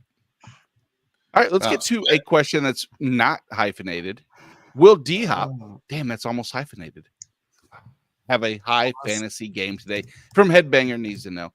DeAndre Hopkins, it's been an enigma at times. I think that's fair to say if we're going to use an adjective, because he's had productive weeks. The volume has been there, but the volume is translated into, I would say, less than stellar production. Unless he's playing the Falcons. But against, I would say, maybe the top 3 greatest defenses of all time, will he have a high fantasy output today, Colby? And look, you don't even have to transition this to a game where you include the Houston Texans. You can just talk about them. Shout out Headbanger for this question. Technically, as I'm looking at it on the Pro Football Reference page, they have D-Hop hyphenated, the nickname. Yeah. Oh. It is. So yeah, Here we go. Let me say this. Former Houston great DeAndre Hopkins. I don't know if Steven Nelson's going to play. If I'm not mistaken, he didn't practice all week. D'Amico Ryans has not. He showed like one drive where he let Derek Stingley shadow Amari Cooper, then never went back to it. I don't think Stingley shadows with Hopkins today. Hopkins is going to see a lot of backup cornerbacks because they'll move Nuke around to get away from Derek Stingley. So I actually like DeAndre Hopkins a good bit this week. It kills me because he's on the Titans, but former Houston great. So I do expect a big day from Hopkins. I'm thinking 70 yards in a score. Okay. Yeah. And I think that could also be on 11 receptions. It wouldn't shock me if that was, 70 yards is about par for that, which let's hope for a good output for that. Headbanger, The only thing good that luck. scares me about that is, I agree. The Texans give up, I think it's the most targets and fantasy points, the number 1 wide receivers. But they just met 2 weeks ago, and Hopkins did basically nothing. And He did have 9 targets in that game, though. I know, but that's what I'm saying. It's like he he did can have nothing, 9 targets and do nothing, and that's what scares me. Mhm. But I agree. Like, if you're looking for upside, I think he's a great play. I think he's too expensive this week for DFS, though. Yeah, and that's a fair way to look at that from the DFS standpoint. The ceiling, I think, is limited compared to some of the others for that same point total. I would take Texan Noah Brown over him, who's like $800 cheaper. Oh, there you go. The hyphenated and the Houston Texan conversation continues to roll on, but let's talk about someone who has neither a hyphenation and or Houston Texan affiliation. Boring. James Conner. I know. James Conner, which is definitely the epitome of boring, but it is an opportunity for someone who's had James Conner in the championship to go against an Eagles run D that, like we just talked about earlier, they have allowed the running backs to score the 10th most points over the past month, allowed the 9th most rushing yards over that same span. And James Conner, without, as Colby alluded to earlier, with no, I'd say, receiving options outside of with Hollywood Brown out, it could be a James Conner volume game. Jorge, James Conner is someone that you're recommending as an RB2, we'll say, but no concern or reason for doubt. Volume. Look, there are 3 players on this Cardinals team I would recommend: Kyler Murray, James Conner, Trey McBride, And Greg Dortch. I'm not as kidding. a must play. I think he's, yeah. I mean, you look at the Eagles secondary. I think if you look at the games that Marquise Brown has missed, he's targeted a bunch. I think he has a really big day today. I really do. Are you allergic to cats? And are you No. just like delusional? Is that Greg Nope. Dortch? All I'm right. not. Hey, Eagles, I'm not. Eagles are going to score. They're going to be down. Cardinals are going to be throwing. I'm telling you. Greg Dortch, like 4 or 4. I think he catches 4 or 5 passes. He scored. I think it's in like 4 of the last 5 games without Marquise Brown. I love Dortch. I mean, I do this every time that they don't have any other options at receivers because he's got to throw it to somebody. He can only throw it to McBride 12 times, and the ball's got to go somewhere else. That reminds me of like from Anchorman. I love Lamp. Yeah, I love Lamp. I love Dortch. I love Dortch. Greg Dortch or Rashid Shaheed? Greg Dortch. Greg Dortch or Gabe Davis? Greg Dortch. Greg Dortch or Drake London? Greg Dortch. Greg Dortch or Chris Godwin? Who are the Bucks playing? Jack? New Orleans. New Orleans? Saints. Yep. Yeah. I'd probably still go Greg Dortch. Wow. We have the line set. I need to make sure Greg Dortch is in all my DFS lineups now, which is 0, but whatever. He's in my head. He's like 4,200. He's nothing. When he's a good player. Colby and I do our better fantasy one, then now is when I should jump in and make sure Greg Dortch is, when the Cardinals come up, that is not a pass. We need to work on a better fantasy promo so that I'm just not giving out free advice for nothing. But let's get back to the advice. Let's get back to the Arizona Cardinals after James Conner and look at the other side of the ball. DeAndre Swift. Jonathan, any concern with just total volume being the key motivator here, driving force without the touchdowns? I mean, you're not starting DeAndre Swift, correct? No, I love Swift this week. Cardinals have allowed the most points to running backs this week. It is just bad luck. it is all it is. He's seen something like 40 touches over the last 2 weeks, and they're 10-point favorites, 11-point favorites.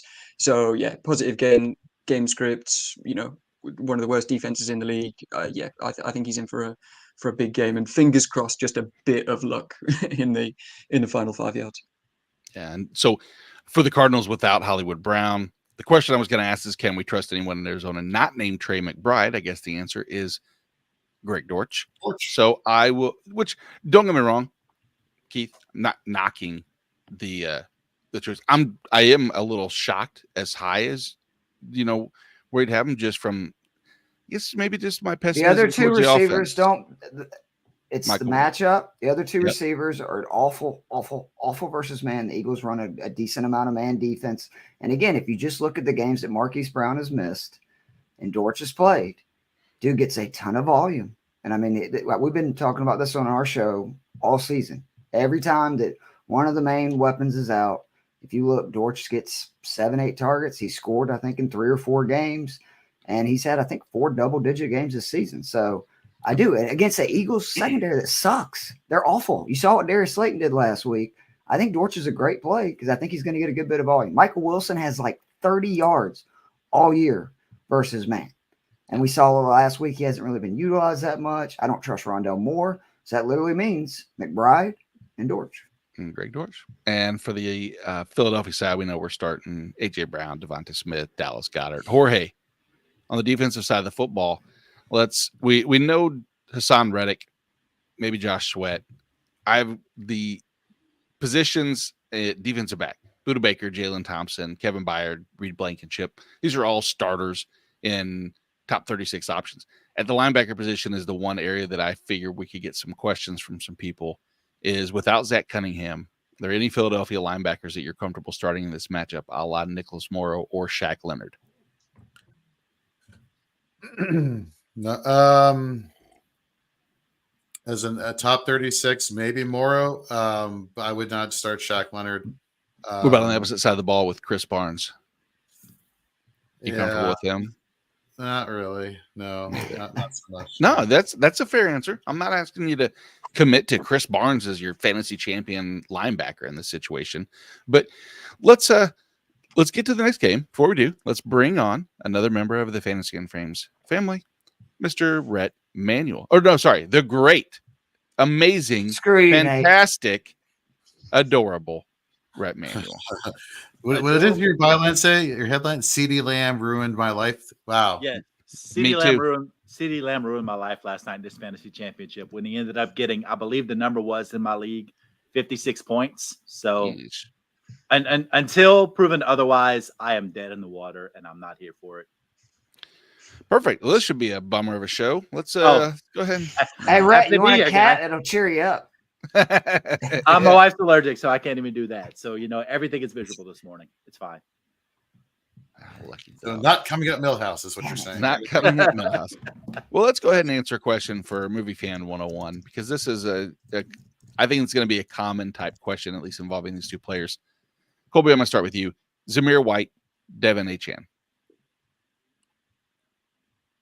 Achane. Rhett? I love the Zamir spot this week, especially if Josh Jacobs isn't playing, especially how he's played the last He couple ain't weeks. playing. He ain't playing. Keith?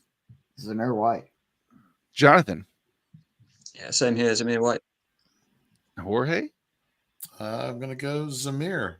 All right, I'll see myself out. Appreciate it, y'all. Yeah, no, hey, I'm taking. I was gonna go Achane as well. Oh, great! I'm paired with Nate on this one. I think Jeff Wilson Exactly. Jr. has more carries than means Achane Zamir today. Do you really? Yes, I do. That's my fear. And that's, I don't know. That's the hard thing with Achane is that I don't think he needs the amount of workload that Zamir White does to have the same production. I mean, Achane can do that, and I just would like to have it in a little better matchup than the Ravens, right? Like that's. I don't disagree with that. That is very true. I just think that if you're Miami and we've seen the volatility that Tua has when he's missing weapons. As much as I think that takes away from the total offense, I think that could lean a little heavier on maybe the running game. I don't think it's too far separated. I believe I actually have them within about 2 spots of each other. So that's me hedging my bets as far as I could take either. Both are great options, and it's 3 spots separated between the two. I just always look at volume as king. To me, I always want more opportunities, and Zamir's going to get more opportunities without a doubt. Yeah, I think that's safe to say. As long as Aiden O'Connell can complete more than 1 or 2 passes, does he? Because they were able to beat the Chiefs not doing it. So I mean, it's obviously possible. I'm just saying. This is the wound. This is salt, right there. Just did that right there. He's gonna go. What was the final score of that Georgia Alabama SEC championship game? Again, SEC championship. They get a ring for that. If they did get a ring, they could. If they don't, they could also go to Trophy Smack, use promo code FIF, and they could get their own with purchase. Put the cat back on screen. That's much better than the picture of the. You get this kitty cat. Look at him. Come on. You know you want it. He just showed up. We can't have him for real. We got enough animals. Does it come with the bed? Yeah, I'll throw in the bed. Look at that. Wheeling and dealing. dealing. A crate. We got so many rescues that we've had in this house. We got crates. What you need? We got also food bowls, whatever. It makes so much more sense now that right when I walk in, there was a cat attempted to be pawned off on me now. It makes perfect sense. There you Or go. I was just taken by surprise. Now You're like, it's what? Yes, okay, yeah. that is true. We don't need to have long running jokes prior to someone coming on and incorporate them immediately into the joke. If we were just talking about hyphenated I was just hoping names to and catch cat. him off guard, and he say, "Yes, I'll take the cat." It's like perfect. He's on his way. Rhett, before we get to this next matchup, I'll give you a few minutes while we talk about it to answer this question. Who is the greatest hyphenated name fantasy player of all time? We will let you think of that, and we will move to the New Orleans Saints at the Tampa Bay Buccaneers. Tampa Bay 2.5-point favorites with a 42.5 over under. New Orleans, Alvin Kamara is questionable with an illness. I think he does play, but they did put Ryan Ramczyk on the IR. Tampa is without pass rusher Shaq Barrett and cornerback Carlton Davis. Let's say, you know what, Rhett, before you come up with that question, or why you come up with that question, and you're going to be researching, and you won't take long to find, I'm guessing. What was his name, Colby? The last guy? The From last guy? 1960? Yeah, from the 1960s. I don't know. You went to school with him. You would know his name more than I do. Yeah, but we weren't best friends. He was a bully. He made fun of us non-hyphenated name people all the time. There was only 3 people in class. That's a typical move of the hyphenated community. Yep. Yeah. Hey, so does Chad Ochocinco count? Because wasn't that a hyphenated name? No, that's just, Ochocinco? That's just Espanol. exactly. So. Yep, You know, I for- think that was hyphenated. Yeah. Ochocinco's a word. Like Colby said. Spanish. No, it's not. It's not a word. It's not a word at all. Pro football. Not when you Pro make it football a reference last doesn't go name. deep enough. I can't find a receiver. Right? With It's It's those like if you keywords. make it your last name, then it's hyphenated. But that's his last name is one word. I don't think he hyphenated it. No, he didn't hyphenate it. He didn't? No. No, no. On the back, it was simply Come on, just Keith. Ocho Cinco. It might have been spaced out, but it wasn't hyphenated. Big difference. Big difference. Exactly. I'm getting All right. I do have an answer, by the way, both on the regular and the IDP front. Oh, very good. Whoa. Wow. Look at Rhett. What a suck right. up, but love to see it. Let's start the IDP side. You can hear him typing. IDP side, Jason Pierre-Paul. Oh, Yeah. Yeah. All right. like JPP. And on offensive side, it's got to be MJD, right? Maurice Jones-Drew. who? Wow. Oh, you mean Mojo? Mojo. Exactly. Okay, maybe I was smoking the good stuff when I was just saying times. Mojo? Mojo. Yep. Oh, We're boy. gonna Oh, go our man. Twitter with MJD is actually known as Mojo from now on. I'm sure we could find that out pretty easy. But so at quarterback in this New Orleans Tampa Bay game, Derek Carr, Baker Mayfield. Let's say that you made that, unfortunate decision to sit the Joe Flacco superstar, and you have one of these two. Yes, I know. No need to raise your hand, right? We don't need a vote of all of the bad decisions. Because I said right after Jorge on with Howard on the radio to not play any of the Cleveland Browns. Thought it was bad play. Smart move, Nate. Way to go. Cost Smart move. and for yes, it. Yeah, yeah, you did fine. David Njoku and Elijah Moore was You on told Elijah fire. people not to play Flacco? No, Yeah. I said they should play. I made the point for Elijah Moore. Then Nate's like, yeah, I'm not co-signing that. And I've said then- that Flacco is like a top 5 quarterback for 3 weeks because whatever the hell is going on, it's like the Ravens Super Bowl run all over again. I've seen this before, and I'm Mhm. just going to keep riding it. yeah, nothing about that matchup and or losing Amari Cooper and everything just leaned towards saying that was a bad decision. But, I agree. hey, I mean, I understand that, but I'm just saying, like, it's also like it's Flacco. Like, I think they may Mm-hmm. win the Super Bowl, and then the world's going to officially end. So, pride of Delaware, Joe Flacco. The pride of San Diego and Australia is David Abraham, who says, "Hey guys, longtime listener, first time caller. Championship match in my Dynasty League. I don't believe you. Super deep. Pick 2, Darren Waller, Logan Thomas, Brandon Johnson, and MVS. Oh, another. Waller You for know what? sure. Right? MVS definitely not, unless this is an only hyphenated league, which he is the worst hyphenated player of all time. Darren Waller for sure for me as one. Right? Yeah. Yeah. Who I like Brandon Johnson this week. Okay. I think I actually agree with Jorge because Logan Thomas is like, after being really consistent and kind of underrated, he's really done very poorly for about the last 4 or 5 weeks. I don't know if I can trust him anymore at all. I mean, Brandon Johnson last week, 3 for 5, 47 yards and a touchdown coming on. Oh, wait a minute. Brandon Johnson for the Broncos. Oh, yeah, with Sutton out for sure. Yeah, I like that. Also, a really good DFS play, 3,300 on DraftKings. There you go. I think we have a consensus for that. David, good luck. Again, I don't believe that you're in a championship, but whatever. It's always nice to pretend. Well, and if he wins, he gets this cat. Illegal in San Diego, actually. Sorry. Cats are not allowed there. They I don't have anything to back that up, so I'm just going to continue on to the Saints and Bucks. The Saints and Bucks. Oh, wait, quick. Sorry, Jorge. I'm going to do a quick question. Does Amon-Ra count in the hyphenated because it's first name? Yes, it does. Yeah. Are we going to count that? Absolutely. It's Okay, so besides Amon-Ra, and we can get to the Bucs Saints game then, but what wide receiver or tight end this year has the most receiving yards with a hyphenated last name? Go ahead and ponder on it, but we can talk Bucs Saints. Talk amongst yourselves. Well, dang it. Now I can't read and think about this stupid game between the Saints and I think because he said Bucks. tight end, it's got to be a tight end because he said and or tight end. Well, I'm covering my bases. It's not a tight end. I'll give you Damn it. I don't know any tight ends that have a hyphenated name. I don't know anybody that has a hyphenated Mo Alley name Cox? other than Mojo. Yes, Mo Alley Cox, yes. How did I not know Mo Alley I was going to Cox? say, how did you not? Yeah. I have let you all down. I will leave now. I will step out. But Alvin Kamara's playing. There's a good one. Look at David. So smart. Oh, good guess. Not him per Pro Football Reference. Most receiving yards this year by a hyphenated last name. Damn, there's a lot of people with hyphenated names apparently.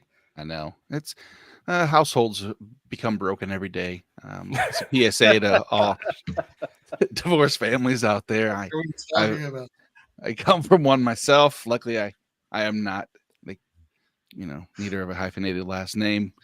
Let's get to Lightning McQueen. Championship week. Yes, it is. Flex play. Kenneth Walker, Calvin Ridley, Jalen Warren, Noah Brown. It's a tough decision. I'm going to go ahead and say number one. Colby's going to say Noah Brown, and then no need to have a number two because he will put up the points of 3 players. Is this a PPR league or a standard? Do we know?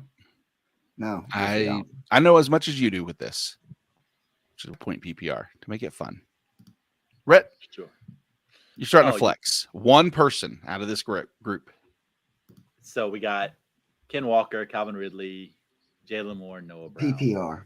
Full point PPR in case that changes your opinion. Oh, full point PPR. Okay, then I would go Ken Walker last because he probably has the least receiving upside. Then no offense, Colby. I think Noah Brown has to be third in that position just because Nico Collins is at home. And when Nico Collins is at home, he wrecks.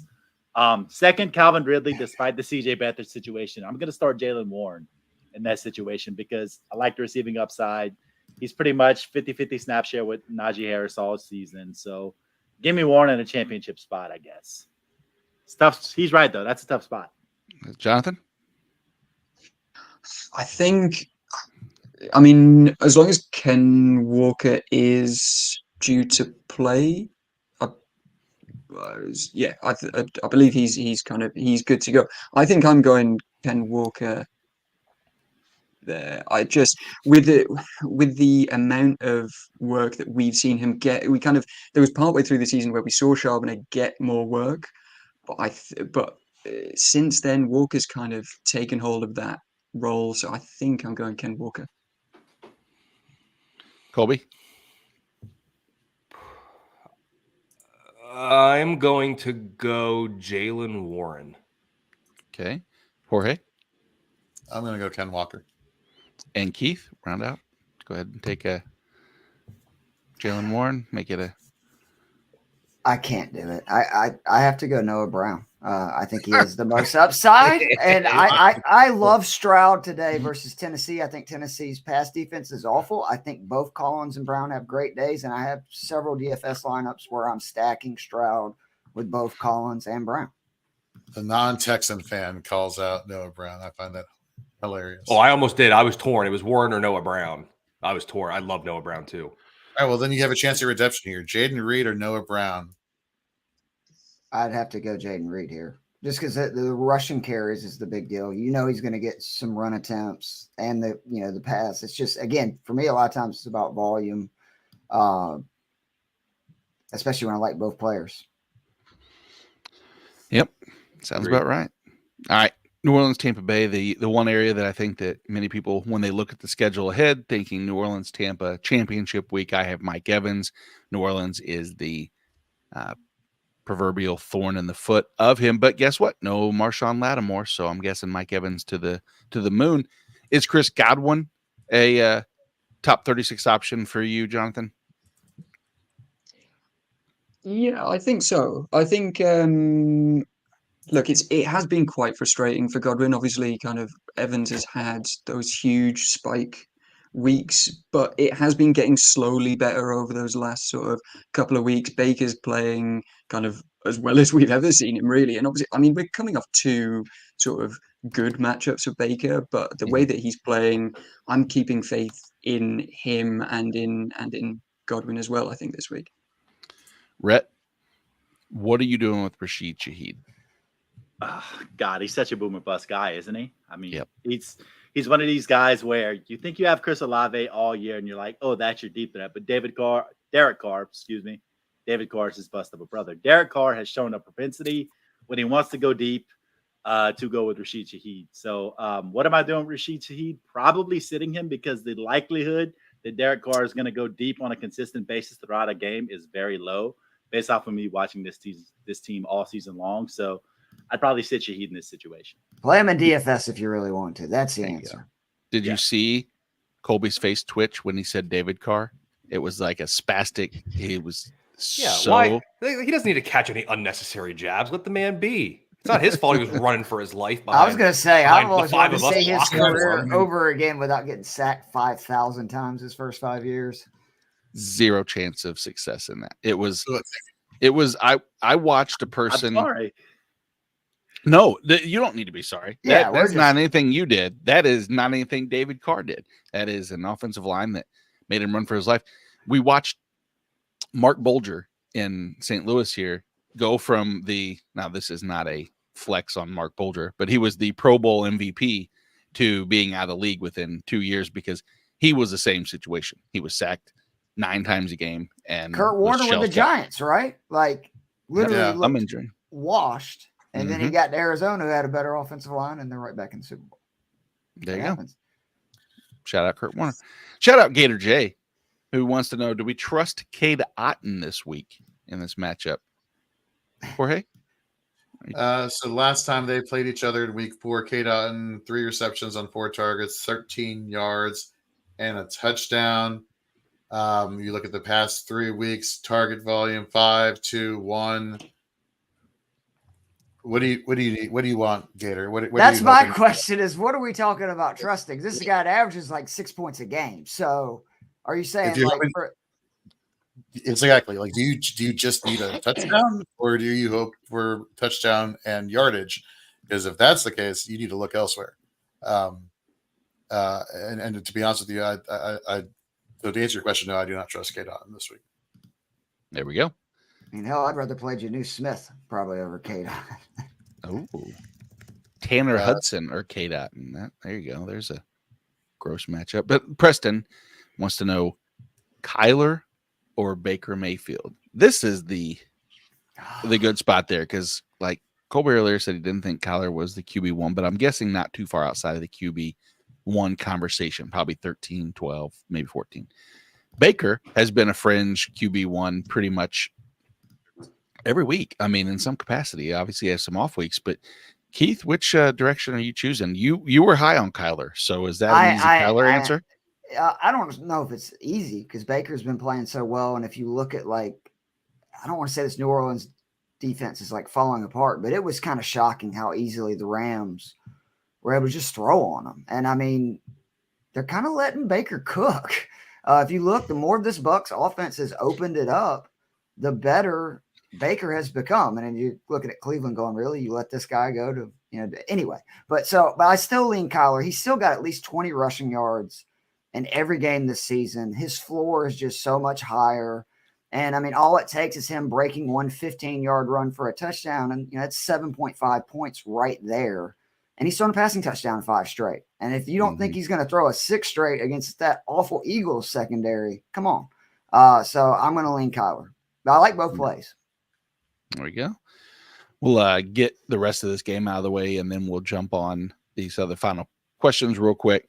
The only thing left for this matchup is the tight end streaming question with Kate Otten or Juwan Johnson. I think we've kind of addressed it. Both are, if you have to start either one of them, there might be better options out there. The IDP side, Jorge, we both are in agreement. Carl Granderson is starting. Nobody on the Tampa Bay side for the defensive line. At linebacker, Levante David. Are you even going to consider Demario Davis in this matchup, Jorge? Yeah, well, can I jump back to the defensive line spot for a second here?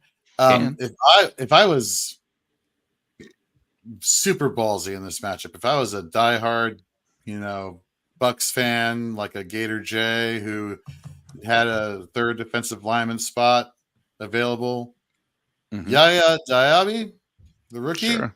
Yeah, sure. I wouldn't hate it, but I'll tell you who I would not trust for the linebacking core. I would trust Demario Davis than I would Pete Werner. Pete Werner has been wildly inefficient in terms of tackle efficiency for pretty much most of this season, actually. So I would, if I had to roll with one Saints linebacker, it would be Demario Davis. Then, of course, that's for linebackers. By the way, for those wondering, I'm sure there's thousands around the world. Yaya Diaby is not hyphenated. So he is not part of, as Dave Abraham alluded to, part of the Broken Families League that we're starting for all hyphenated players. Yaya Diaby is not eligible. Sorry, Jorge. And if there's no chance, you put in Yaya Diaby against me. Do it. Put your money where your mouth is.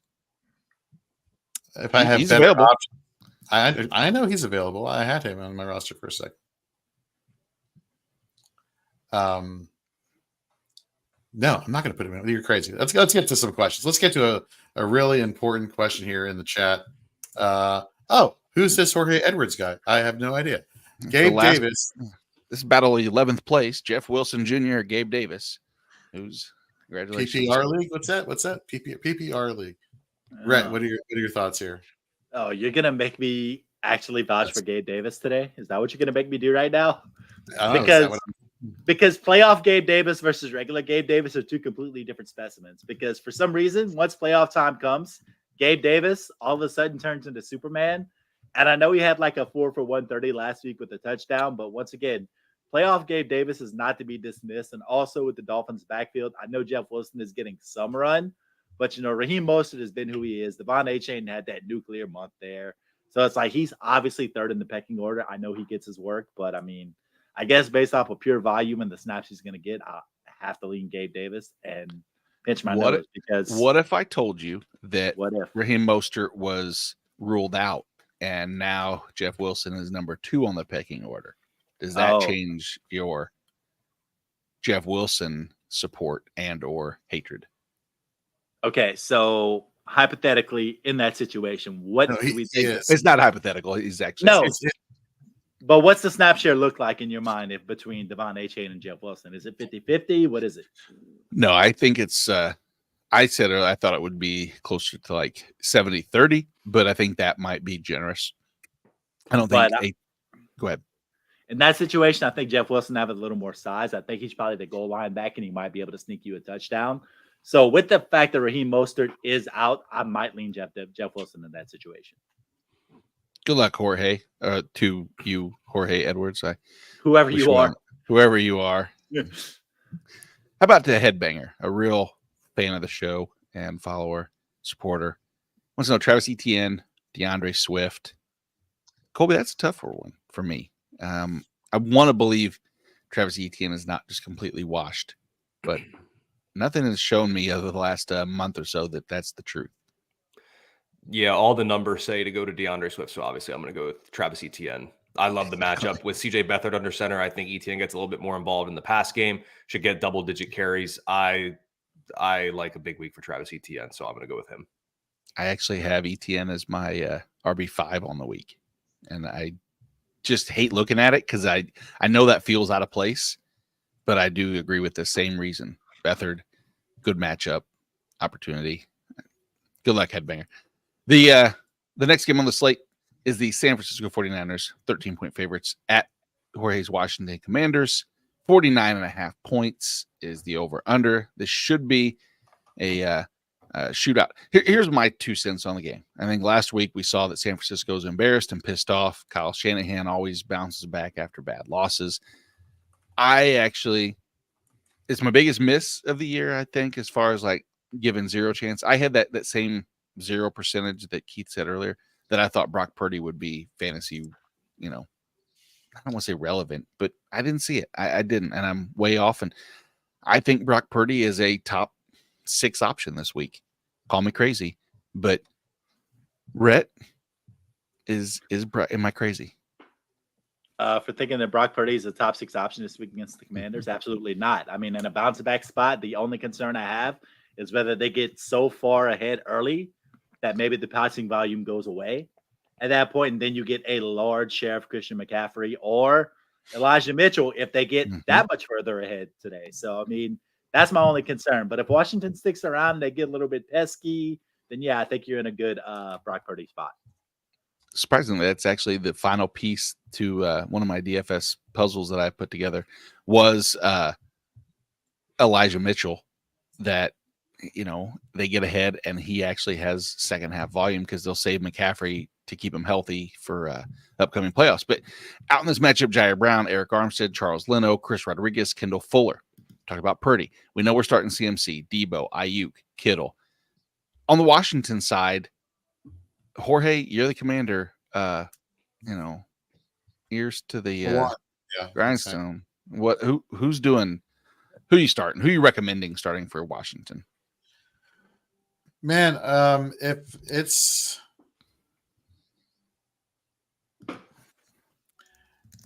a wide receiver, I had to pick Curtis Samuel, then Dotson, then McLaurin. If it's Sam Howell. If it's Jacoby Brissett, then McLaurin gets bumped up to the number 1 option, followed by Curtis Samuel, then Dotson. If it's either, I actually do like Logan Thomas. Strangely enough, I feel more confident in selecting Logan Thomas as a tight end than I do any of those other wide receivers as a wide receiver on my roster. Mm-hmm. Yeah, that's pretty much, I think, the sentiment for most with Washington. It's, you see the 49.5 point total and you think, all right, there could be a lot of not action for both, but something tells me it could get out of hand rather quickly and be one of those bad games for Washington. On the IDP side, there could be plenty of Washington players. We might be playing more IDP options through the Commanders than offense. Nobody on the defensive line for Washington. Nick Bosa, Chase Young for me. Nick Bosa, Chase Young is a question mark. I don't really like Chase Young. I love the Commanders matchup as far as the offensive line. But Jorge, linebacker for Washington, is full of some surprising names, or at least one surprising name. What do you got? Yeah, Khalil Hudson has been playing lights out, 13 and 15 total tackles back-to-back weeks, coming on a replacement of Jamin Davis. And one of the things here is that Davis may be gone after this season. They may actually let him go, which this is Hudson's audition time. And I actually really like him this week. Him more so than Cody Barton. Barton was kind of bailed out by an interception last week that helped with his fantasy point total there. But in terms of tackle volume, playing against the run as well as tackling efficiency while playing in coverage, which is super helpful when you go against a 49ers team that likes to throw the ball to their running backs. I think Hudson has plenty of upside there. So yeah, I would start both. I am starting both against you actually. Yeah, exactly. But I would have to rank Hudson over Barton in this matchup. Gotcha. And then Fred Warner, Dre Greenlaw, defensive back Cameron Curl hasn't exactly had the most incredible run, on the season, but he's a great play this week. And I think Tayshaun Gibson might actually be a decent start this week. No Jair Brown. Gibson's pretty much the lone safety that could have fantasy relevance in the rest of this matchup. But speaking of the Commanders, Brian Robinson, we know against the 49ers, tough matchup. Carlin Kramer has a question here. Gus Edwards, Colby, Gus Edwards or Brian Robinson? Gus Edwards. I agree. Anybody disagree? Anybody taking Brian Robinson? That no, that's easy. All right, moving right along to fantastic game. Carolina Panthers at Jacksonville, the Jaguars, who opened this week at 8-point favorites with T-Law being out and CJ Beathard. It has been cut in half to nearly 4.5 points, 36.5 point over under, not exactly full of playoff studs. Bryce Young looking like the first overall pick. Keith said earlier, top 10 QBR over the last 5 weeks, which is great, but I don't think any of us can trust him in fantasy championship week. Chuba Hubbard, though, he has been surprisingly reliable. He's the RB10 since week 12. Are we starting Chuba Hubbard with confidence, Jonathan?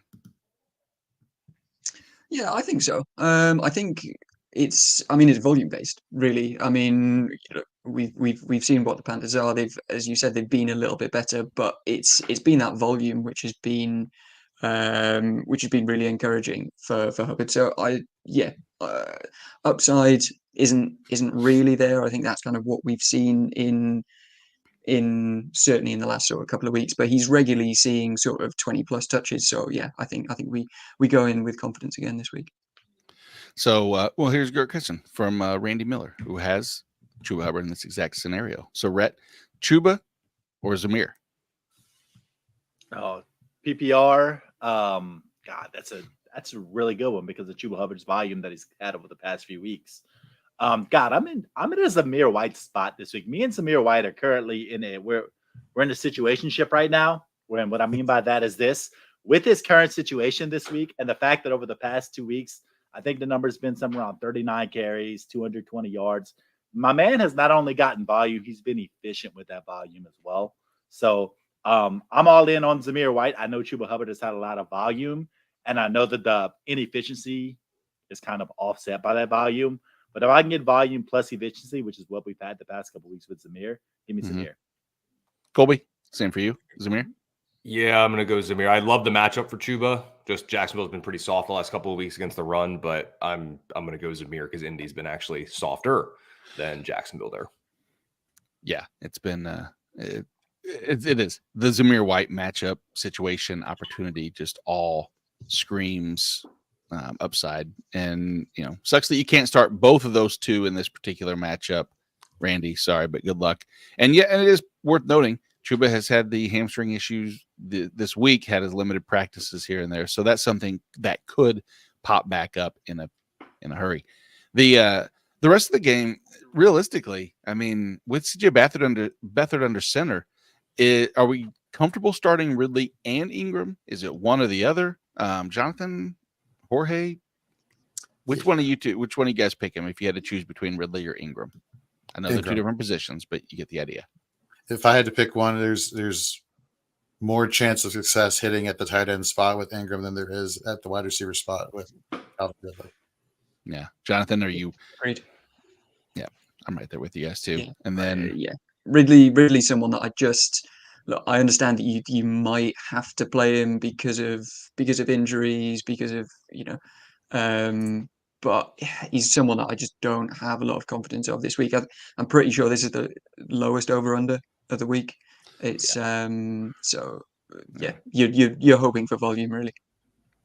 Colby, I got a question. Which one of these two Adam Thielens do you trust more to produce or come, be in this week? Do you trust the first half Adam Thielen or the second half Adam Thielen? Who do you think we're going to see, I guess? The better Adam Thielen. I guess that would probably be the first half. I don't think it'll be as good as the first half. I don't think it'll be as bad as he was at spurts in the second half. I like Adam Thielen a good bit, so I think you'll get a better version of Thielen today.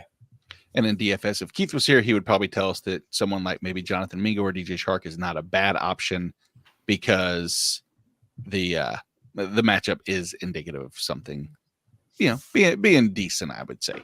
IDP side of the ball, Jorge, Brian Burns, we're starting Josh Allen, we're starting Derek Brown, maybe in defensive tackle leagues. But are you linebacker Frankie Louvu has had some missed practices. This matchup is, I mean, this isn't a wonderful matchup for linebackers, at least for Jacksonville side, because Carolina is one of the worst offenses for opposing linebackers. But Foye Oluokun and Devin Lloyd, are you comfortable starting both or just one or the other? I'll always be comfortable with Oluokun. Lloyd, I need to go back and look at his efficiency for a second. But definitely Oluokun over all of the options. But it looks like, and you mentioned the matchup for Frankie Louvu, and he's been banged up a little bit. But I don't know. For some reason, I'm not too scared away from him just yet. Yeah. Jacksonville's a great matchup typically, but that's also a typical Trevor Lawrence-led offense, not the CJ Beathard-led offense. But sure, which then that gives me which then intuitively you would think that if they're leaning on ETN more, that should help out Louvu be more of a run stopper than it is him being divvied up between being an edge rusher and a off-ball linebacker. So yeah, no, totally fine. You mentioned Lloyd. What are your thoughts on Lloyd? I don't really want to start two different. I don't want to put both linebackers in. He was sub 10 tackle efficiency last week.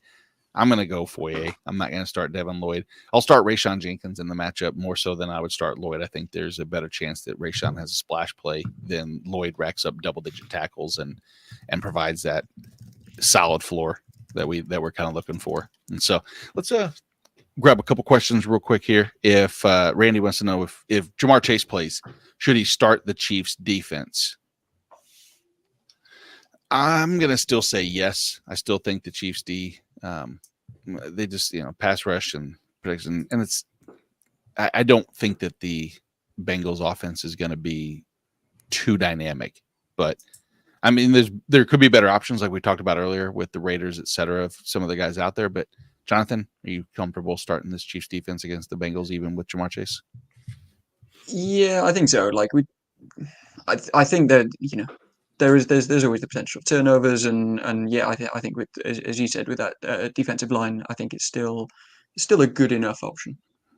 Perfect. So we got some breaking news coming through. Brissett inactive, Josh Jacobs out.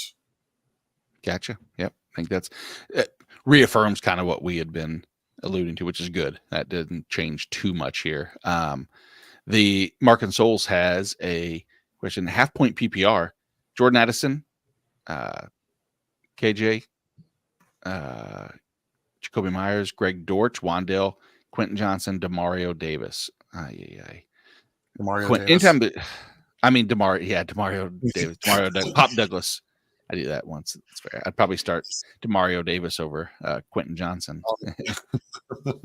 Just choose one here. Jorge, go ahead. Man, how can any of us not love Dortch after Keith's impassioned plea for why he should be the lineup here? I'd go Addison personally. Jonathan? Yeah, I think I'm going Addison as well, and I think the benefit of doing that is if there's anything injury-wise, you've got KJ Osborne there to flip to if anything happens. It's true. Rhett? I have a question on the Addison KJ Osborne thing. Are you guys off-put by the fact that Jaron Hall is starting quarterback on that? Because, that changes the math a little bit. Nick Mullins had been having solid games. Now Jaron Hall, we're like, we don't know what to expect. So does that change the math for you guys? I think it reduces the ceiling for me a little bit and probably lowers the floor, but I still think he's the clear number 2 choice. I think the loss of Hawkinson probably offsets the difference in Jaron Hall versus Nick Mullins. Yeah. So, and I still agree. I'd do Addison with KJ as the buffer just in case. But, I'm with Keith on this. Number 3, give me Greg Dortch. Whenever he's been there, whenever he's had volume, he's low-key been a PPR guy. Like, he's had a few times in his career where he's had those 7 to 10 catch games. Yeah, they were like 7 to 10 catches for like 68 to 80 yards. But, nonetheless, they manufacture those touches for him and things like that. So I'm not saying he's a slam dunk, but I am calling him interesting. And Colby, you can you're able to add John Mechie to this list if you'd like. I'm sure he's available on the waiver wire in this league, where if you just want to pivot, you can. For sure. I mean, there's an argument to be made here for Dortch in that he's got the best quarterback of the guys here. Jaron Hall, Aiden O'Connell, Kyler Murray, Tyrod Taylor, Easton Stick, Bailey Zappi. Argument to be made for Dortch, but I'm going Jordan Addison. There we go. Jordan Addison it is. Let's get one final. Preston has a question. Pick 2 here, guys. Zay, Pickens, Calvin Ridley. Jorge, give me one. Flowers. Jonathan, give me another. I mean, firstly, that would be my first. I think I'm going Ridley, but as you can tell, I'm not too confident on that.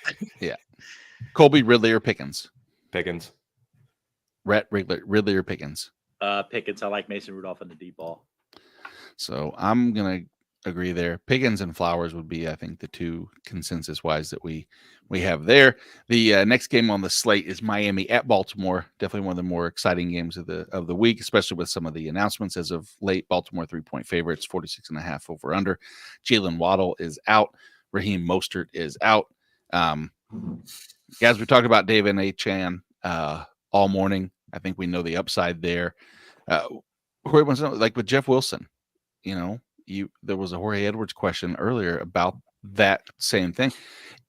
Are we comfortable in a fantasy championship, Rhett, with Jeff Wilson sitting there and you have to make that decision? Could you start Jeff Wilson over?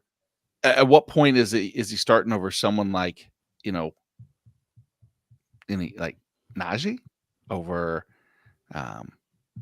Antonio Gibson? I mean, this is the list of the names that I see towards that 34 to 42 range, but that's about where I would have him. I just don't know how much work do you think you'll see out of him? I think you asked that earlier, but reaffirm.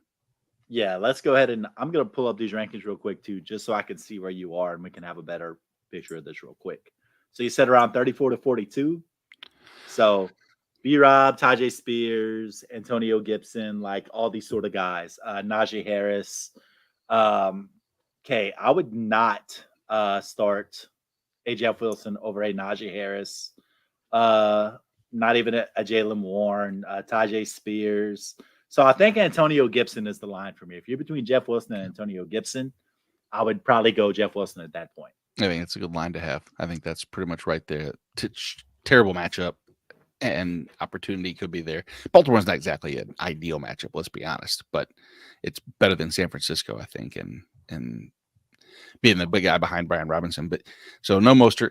Without Waddle, the question really then is the pivot to who likely inherits some of that workload. If we see Tua having a quasi-productive week, Colby, it's been one of the issues with Tua, very volatile, ups and downs.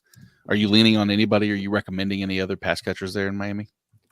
In this game in the Kings Classic League, I'm fortunate enough to be in the finals of one of those. Oh, one of those. I lost in the semis in the other one, which stinks because that team would have had Michael Pittman and Jaden Reed coming back this week with the Davon Achane getting more work, but whatever. It is what it is. I'm leaning on Cedric Wilson in my last flex spot in that league. It's a deeper league, so I'm going to look to him. The only game this year that we have where Waddle didn't play was back in week 3 when Miami put up 70 points. So this is probably not going to be the best game to go off of in terms of like some numbers there. But in that game, I mean, it was all Tyreek Hill and no other receivers did much of all the other work went to the running backs. But I'm gonna say Cedric Wilson. If you need the wide receiver 2 in that offense, it's going to be Cedric Wilson, though Achane will see an increase in his passing game work. He has a skill set that he won't line up like as a receiver really as much as like obviously like a Jalen Waddle will, but Achane has the speed that can replicate Waddle-esque role in the offense. It may come from, maybe it's somewhere else on the field, but he can do it probably a little bit better than Cedric Wilson can just in terms of pure speed and quickness.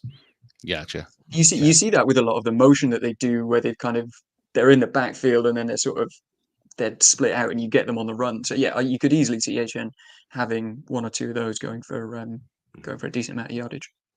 Yeah, I'm excited for the.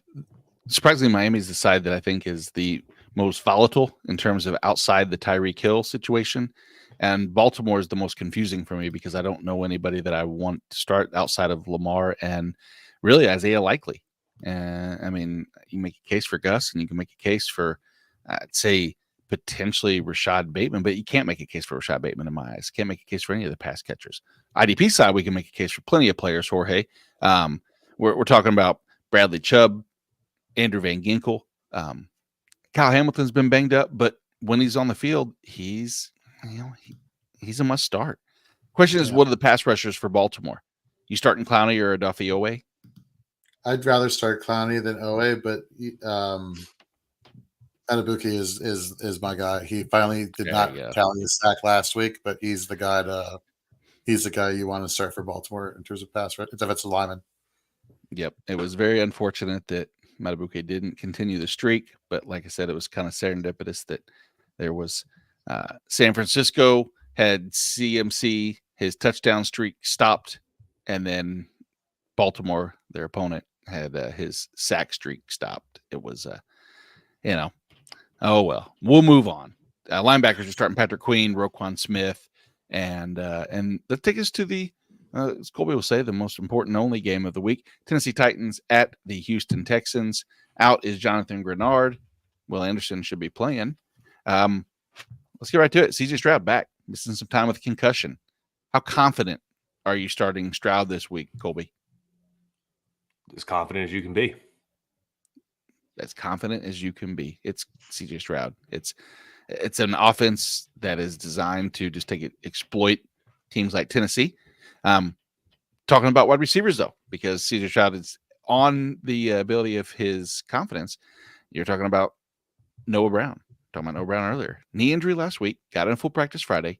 No Tank Dell. Sorry, Stacy. We know. Which Noah Brown should we expect? The good one. The good one. There's only a good one. So that's not Jekyll and Hyde. It's just Noah Brown is what you're saying. Start Noah Brown with confidence. Or yeah, I really like Noah Brown this week. Nico is probably going to be my preferred option because Stroud loves him, but Brown can get downfield. It'll be interesting to see what Houston does with Stroud in the passing game. Like, do they run more of like the longer developing routes and try to have Stroud make plays? Or do they basically say it's your first game back, we don't want you getting hit at all, you're on a 3-second shot clock? That's right. What it is. It's quick slants, get it out quick. We should see Noah Brown in the slot. I pray to God that they don't let Robert Woods play a ton. I'm sick of him. I'm ready for him to be out of town. So let Noah Brown get the reps. He gets downfield. If they do let him throw it downfield, Brown's the guy. So I love Noah Brown. Jorge, by that rationale, does that make you want to lean on Dalton Schultz a little bit more, thinking it's going to be quick, short to intermediate work? Yeah, theoretically, Schultz does not have a good matchup against Tennessee right now, but with that rationale, yeah, that definitely makes a lot of sense. Gotcha. Talk about Derrick Henry real quick. Derrick Henry, definitely the last matchup they had against Houston was one that I think he would like to forget. I think everybody would like to forget. The guy had close to 20 touches and less than a yard per touch, which I don't think is a good statistic. I'm not 100% certain on that, but over under, Jonathan, will Derrick Henry have more than 1 yard per touch this week? I'll go with yes. That's the over. There we go. All right. Good luck. Good luck. No odds in your favor, but I would say that that's a pretty safe bet. Rhett, as far as the rest of Tennessee, talking about DeAndre Hopkins earlier. DeAndre Hopkins, we think, should see the volume. Is there any other player on the Tennessee Titans that you are feeling even remotely comfortable with? Is that, Tajay Spears? Yeah, Jorge has a knowing smirk on his face right now because he knows where I'm going with this. You see the show sheet? There's a reason. I wrote something behind the scenes for you. Yeah. So yeah, I'm a big Tajay Spears guy. He's outsnapped Derrick Henry this year. He's actually had about a 61% snap share. He's been efficient in the passing game. Yes, Derrick Henry is Derrick Henry or a shell of himself at some point. And 70% of Derrick Henry at his best is probably better than Tajay Spears. But that being said, over the past month, we've seen Tajay Spears have a couple RB2 weeks in there. And against Houston and a guy who, can get some check down work in the past game. I don't hate Tajay Spears at all this week. There we go. Let's go ahead and wrap this up with a bow from the IDP side of things. Christian Harris start at linebacker. Jorge, you might be interested. You think Jerry Hughes is in a good play this week with no Jonathan Grenard against the Tennessee offensive line that is, I would say, porous at best? Yeah, he's actually one of my starts of the week, which you can find over at fantasyandframes.com. Hughes took over the role when Jonathan Grenard went out due to injury last week. Jalen Duncan should be who he's lining up against this week. Duncan in the past 2 weeks has allowed 2 sacks. So, give me Jerry Hughes this week. There we go. And so Stephen and Brian, we will get to your questions after tailgating and frames. But yes, Carrie says Happy New Year to all my Fantasy and Frames friends and family. If you notice, there's hyphenation. So the queen of the hyphenated day so far. Her name's really not hyphenated, but for Facebook intensive purposes, it is, because she has such a huge following of fans. They don't want to, get away from that. Like celebrities do. They don't change their name completely. They just make sure that she hangs on to the clout that the Markham name has, and the Whitaker is so. So, all right, let's go ahead and get to tailgating in frames. Courtney has, I believe, a little Mexican flair on the New Year's holiday. I love playing two-hand touch, eating way too much. Guys, Happy New Year and welcome to Tailgating in Frames. I'm your host, Courtney, and you can find me on Twitter at LoveTractor3, but like always, right here with the gang at Fantasy and Frames. I hope all of you are in the championship game this weekend. I hope all of you had a wonderful, blessed Christmas, and I hope that you're looking forward to a wonderful new year, right? What changes are we going to make this year in the new year to make sure that we're in that championship next year, right? Does that mean off-season moves in Dynasty?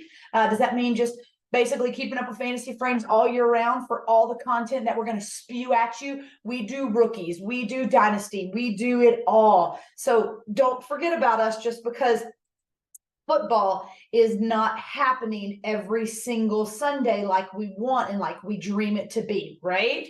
Right? Stick with us, guys. So there's a lot of games out here this weekend, right? On this week 17 that have huge playoff implications, huge.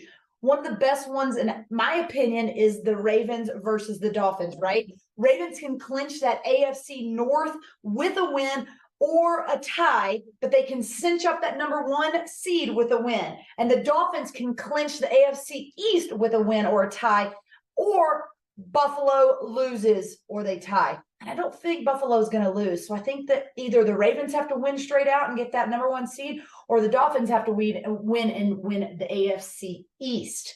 Now, who do you think it's going to be? That's tough. They've both been playing really well. They both won last week, right? Lamar led the Ravens against a crucial win against the 49ers. Their defense had 5 interceptions, y'all. Crazy. And the Dolphins came back and won against the Cowboys. And a lot of people were thinking the Cowboys were going to win that game. I know I was. But regardless, both teams are coming off huge wins, and now they're going to go head-to-head. The over-under right now is about 47. And the Ravens are favored by only about 3 points, only by about a field goal. So Lamar's crushing it, right? He's got like 19 touchdowns. He's got over 780 yards rushing. He is just killing it. Even with his number 1 guy, Mark Andrews, going out, he is still crushing it. I think that Lamar has the chance to be the MVP. I believe he's a front runner for it, especially after Brock Purdy just kind of, didn't do so hot last week, right? Now, on the other hand, Tua's been playing really well as well. He played well with Tyreek out. Tyreek's back. Jalen Waddle hurt himself last week and most likely will not suit up for this game. So that's going to be tough. He's going to lean more on Mostert, who has become the must start, right? Just incredible. He's 31 and he is crushing it. He's 4th in rushing yards in the NFL right now. 4th. He's 31 years old. What, didn't y'all think that was going to go to like Bijan or, whoever else, Gibbs, right? No, this is a killer thing for Mostert, right? So today it is New Year's Eve. And I know that y'all are all expecting to watch football and then have yourself some champagne and party tonight. So let's make something quick and easy that will crush your New Year's Eve party, right? This can just be sitting out on the table. It is homemade taquitos. So what you're going to need is any kind of meat. I like shredded chicken. So you can do shredded chicken. You can do black beans. You can do refried beans. You're going to need some cheese. You're going to need some corn tortillas. If you only have flour tortillas, that's okay too. But once again, we're using my handy dandy air fryer. So let's get going and see how these taquitos are going to crush your New Year's Day, your New Year's Eve plans, and are going to crush your table so that your friends can have little finger foods to eat. And we'll get back to talking about who's going to crush it, the Ravens or the Dolphins. Okay, guys, so I've already made a ton of these because we have people coming over, but so I ran out of corn tortillas, but that's okay because we're going to improvise, because isn't that what cooking is all about, is just improvisation and making sure that you got enough. So I promise y'all, this is still going to work. So corn tortilla or flour tortilla. I'm using some black refried beans just because I had them on hand. Start that down here at the end. That way you can roll it, okay? So start the beans here. I also have this last little bit of some shredded chicken that I'd already seasoned with taco seasoning that I'm going to put in there as well. My kiddo's already dived into these too, and he says they're delicious, so that's what matters. We're also going to throw some tomatoes in there. Then we're going to throw some cheese, because you have to have cheese. And remember, these are, you can do whatever you want with this. You can add beef, you can add pinto beans, you could add, I mean, heck, you could even add rice. It's kind of like it's keto, but in reality, make it your own. Do whatever you want. We're also going to have a little side of some sour cream, maybe some salsa, hot sauce, some jalapenos. And there you go. We're just going to roll this little sucker up. And I'm going to put a toothpick in it because it kind of just helps hold everything together. And then we're going to put it into the air fryer. Now, again, I use my air fryer, but you can definitely use whatever you want. You can use your oven, and you can just put it in a little load baking dish. They're going to get a lot crispier in the air fryer, but that's okay. Air fryer, you're going to go for about 4 to 6 minutes checking it at 375. Now, guys, I already started some of these. That's why I was going to go ahead and show you. But look how delicious this is, right? Look at this. It has black beans in it. It has that black refried beans. It has chicken. It has cheese. Got a little sour cream here. Let's go ahead. Look how crispy and yummy it looks. Let's go ahead and try one.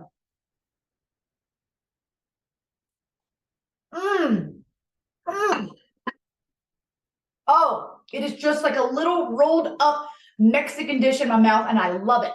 Absolutely love it. That is a perfect appetizer to have on the table when your friends and family come over for football or for New Year's Eve, because everybody can just grab one, grab a little dip of sour cream or some salsa, and just go. I mean, heck, you just walk around the house with that, right? Make sure you have a napkin though, because with that refried beans, it's a little messy, but I love it. I love it. I love it. Okay, so back to the game, guys. I am liking the over. I like the Ravens. I like it to be 31-28 Ravens. And I expect Mostert to get another touchdown. I expect, Zay Flowers will get involved, but I really think that it's going to be Mostert on the Dolphins side of the ball running. And of course, Tyreek Hill's going to get some touches, right? Of course he is. But the Ravens defense has looked good. But again, I like Lamar to run one in. I like Gus the Bus to run one in. I like Zay Flowers to potentially get some. But this is going to be the Ravens. I'm going with the Ravens, 31-28. And Happy New Year, y'all. Week 17. I hope you're in the championship game. And if you're not, stick with us all season around at Fantasy and Frames so that we can get you that championship next year. Okay? I'm Courtney. This is Fantasy and Frames, tailgating in frames. You can find me on Twitter at LoveTractor3. But more importantly, always right here with the gang. So enjoy your New Year's, and who dat?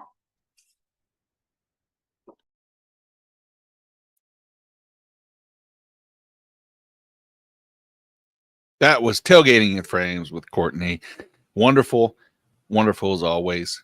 I love that. Makes me want to go upstairs and cook something at the moment, which is unfortunate because we don't, because we have questions we need to get to, starting with Stevens. Week 2 of the championship. PPR. Down a bit. Need to make up some points. He's got to sit one. Devontae Adams, Cooper Kupp, Aaron Jones, DK Metcalf. Jorge, who are you sitting out of that group? I am sitting Devontae Adams. Rhett? Instinct says Devontae Adams, because we just found out that Puka Nacua is active. He is in this week. So in that case, yeah, I agree. Devontae Adams. Oh man, it's a tough one because I really want to start all the receivers in a full point PPR. Need to make up some points. The problem is I think Devontae Adams, just the ceiling is too limited. I mean, the blow up weeks for all four of those can happen, but I'm going to agree with you on Devontae Adams. So, well, you're sitting Devontae Adams. And my misery continues of the Devontae Adams hype that I had from preseason. Also, needs to start Stafford, Stroud, Baker Mayfield. Stroud.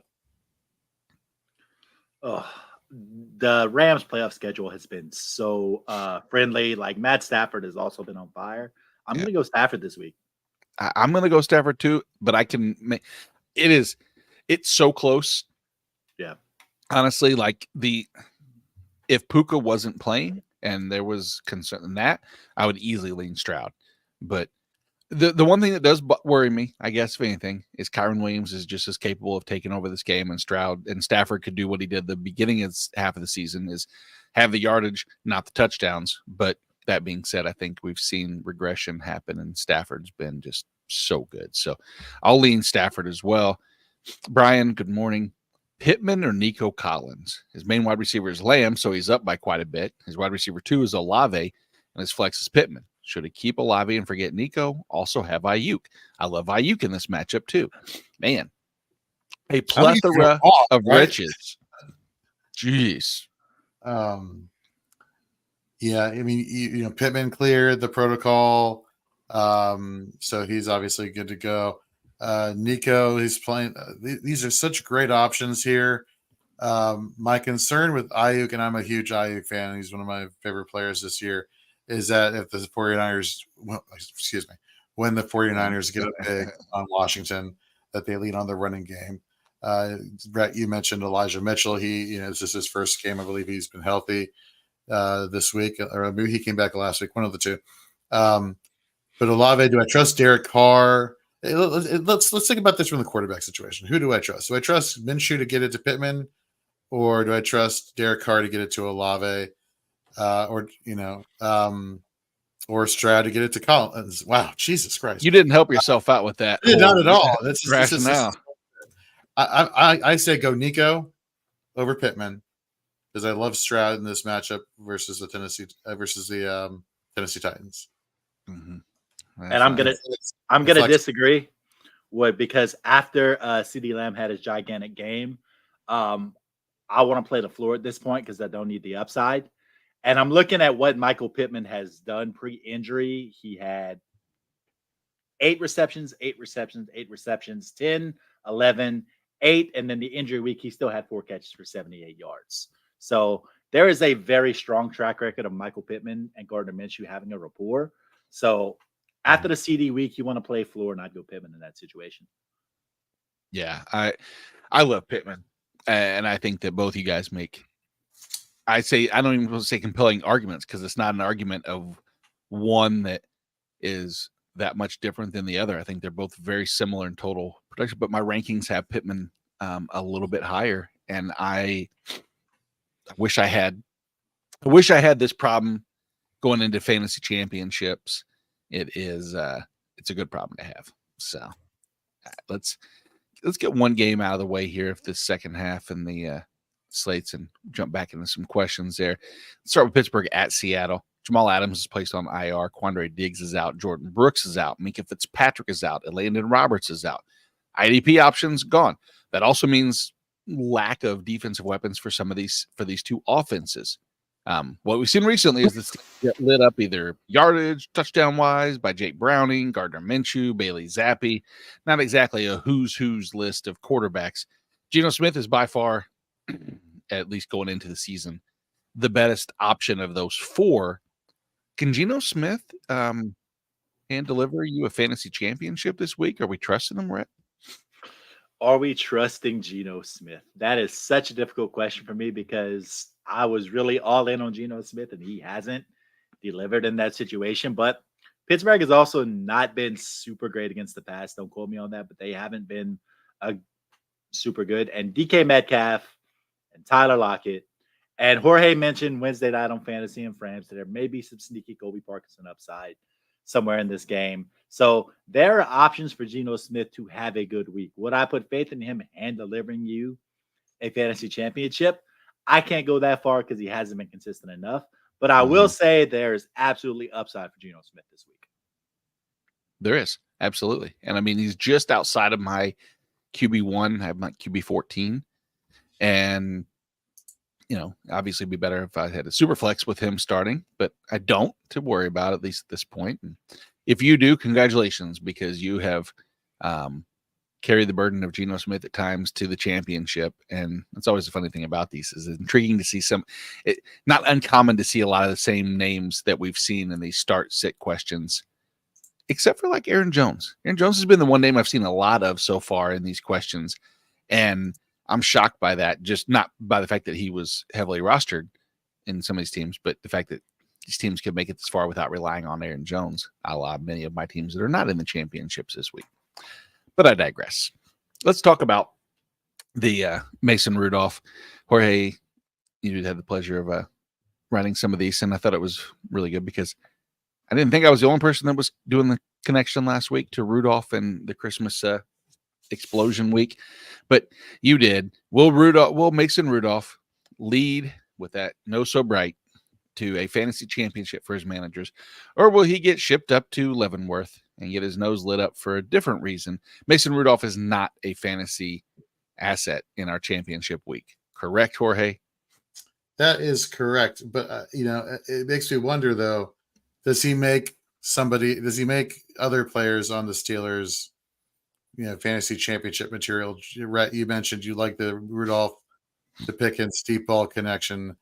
Is that, sticking with the wide receiver here for Pittsburgh? Is it Pickens over Deontay, and is Deontay a sit for you? Talked about this earlier this week on Fantasy and Frames. I don't feel like I can trust Deontay Johnson right now. Like with Kenny Pickett, Deontay Johnson is a slam dunk. They love to throw it short. They love to manufacture him touches. It was a different looking offense last week with Mason Rudolph. Mason Rudolph is a little more reliant on his arm, probably because he has a little bit more of an arm than Deontay Johnson. So do I expect Deontay Johnson to do 2 catches for 16 yards again this week? Absolutely not. But do I expect him to have a week that can potentially deliver you a championship? I don't think he's there either. So he's probably Switzerland, somewhere in the middle on that. Neutrality speaks. Neutrality speaks. We are definitely starting DK Metcalf, of course. Are you in a conundrum to flex the other wide receiver between Tyler Lockett and JSN? We've seen JSN come on as of late a little bit more so. But Jorge, if you had to lean, you had to make that choice between Tyler Lockett and Jackson Smith and Jigba. Which way you leaning? I think I'm going to go with JSN. I just think there's just so much room over the middle just for Geno to slice and dice. I'm actually really confident that Geno is going to help deliver you a fantasy championship this week. So, Lockett and JSN in half PPR scoring the past 3 weeks. They've been kind of, the same in terms of output. But if I had to lean one way or the other, I would go JSN. Perfect. Yeah. Got the receivers out of the way. Running back situation for both teams is tricky. I think Kenneth Walker against a Pittsburgh defense that realistically against the running back position, if you look at the last 4 weeks, Pittsburgh's been pretty middle of the road, like at 24 points. Actually, their bottom 6 over the last week. Is Kenneth Walker someone that you want to lean on going into your fantasy championship, Rhett? Sure. I mean, with Kenneth Walker, like you just said, with Pittsburgh over the past few weeks, and I can give you a better number on this very shortly. Over the past few weeks, they gave up. Last week to Cincinnati was 11.4, Indianapolis 28.5, New England 23.5, Arizona 25 points. So 3 out of these last 4 weeks, they've been generous with running backs. So I would say Kenneth Walker comfortable start today. You think Jalen Warren and Najee just cannibalize each other's overall upside? Haven't they done that all year? I mean, Yep. we've seen Jalen Warren almost get there and have the pass volume. And we also had the well-documented stat by this point that Najee Harris has one of the best breakaway run rates in the entire NFL, which is shocking. So it's been a timeshare all year. Just really depends on what you need. I mean, it's both of them are going to be around that 10 to 13 point neighborhood. So they're both flex guys at this point for me. Yeah. Or hey, no Jordan Brooks, no Jamal Adams, Devin Bush.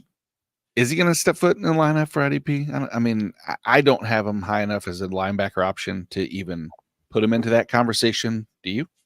Nope, no, I do not. About Julian Love.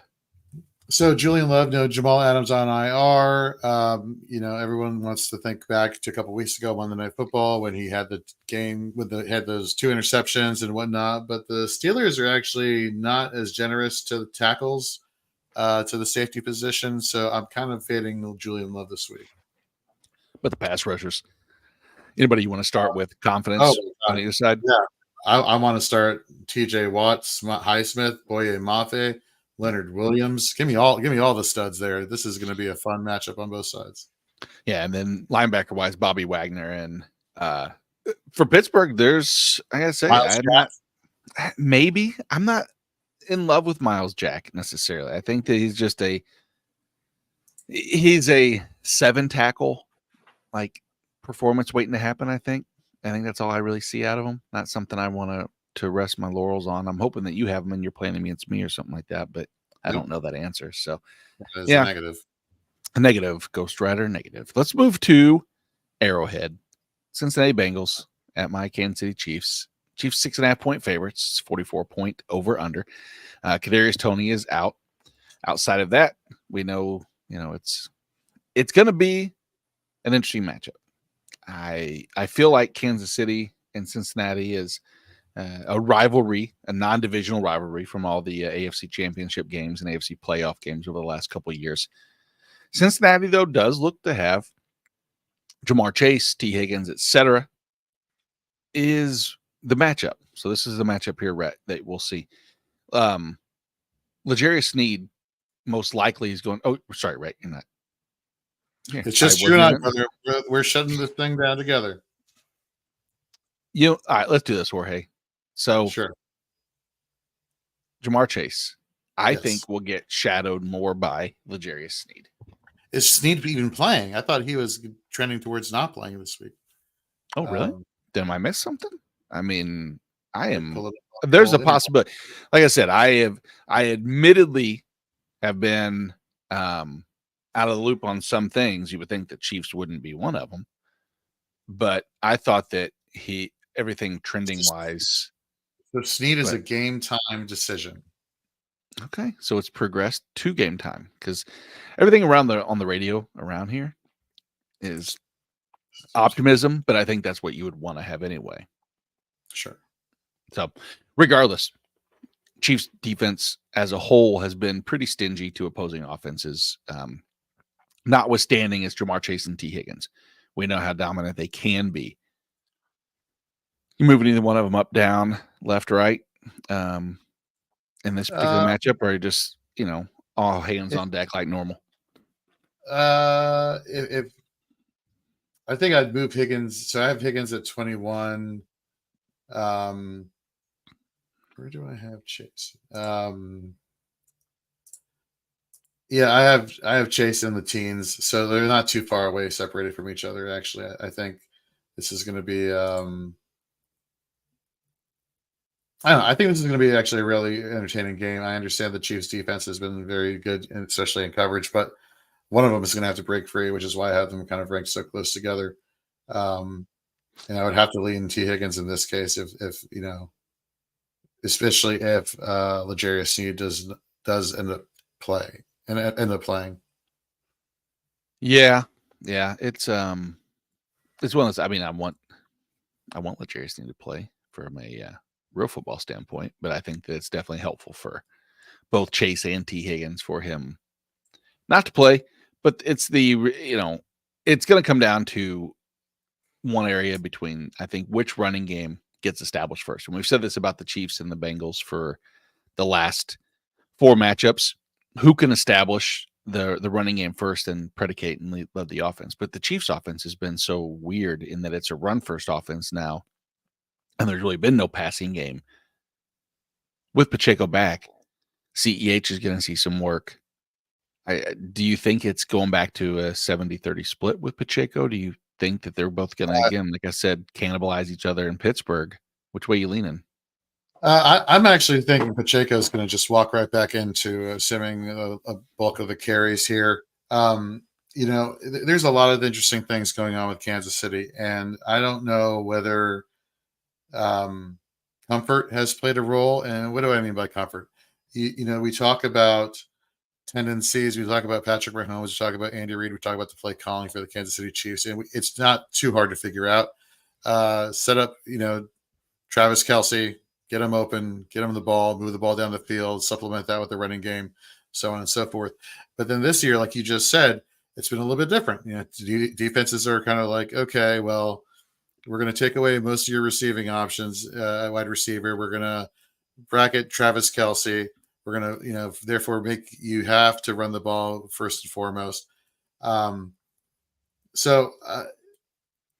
I don't know. I like the matchup here. I'm not scared of the secondary of the Bengals here for the receiving options here for Kansas City.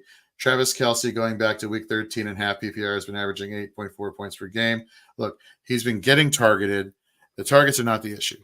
He's been getting the yards. The yardage is not the issue. The issue is the touchdowns. The touchdowns just have not been there.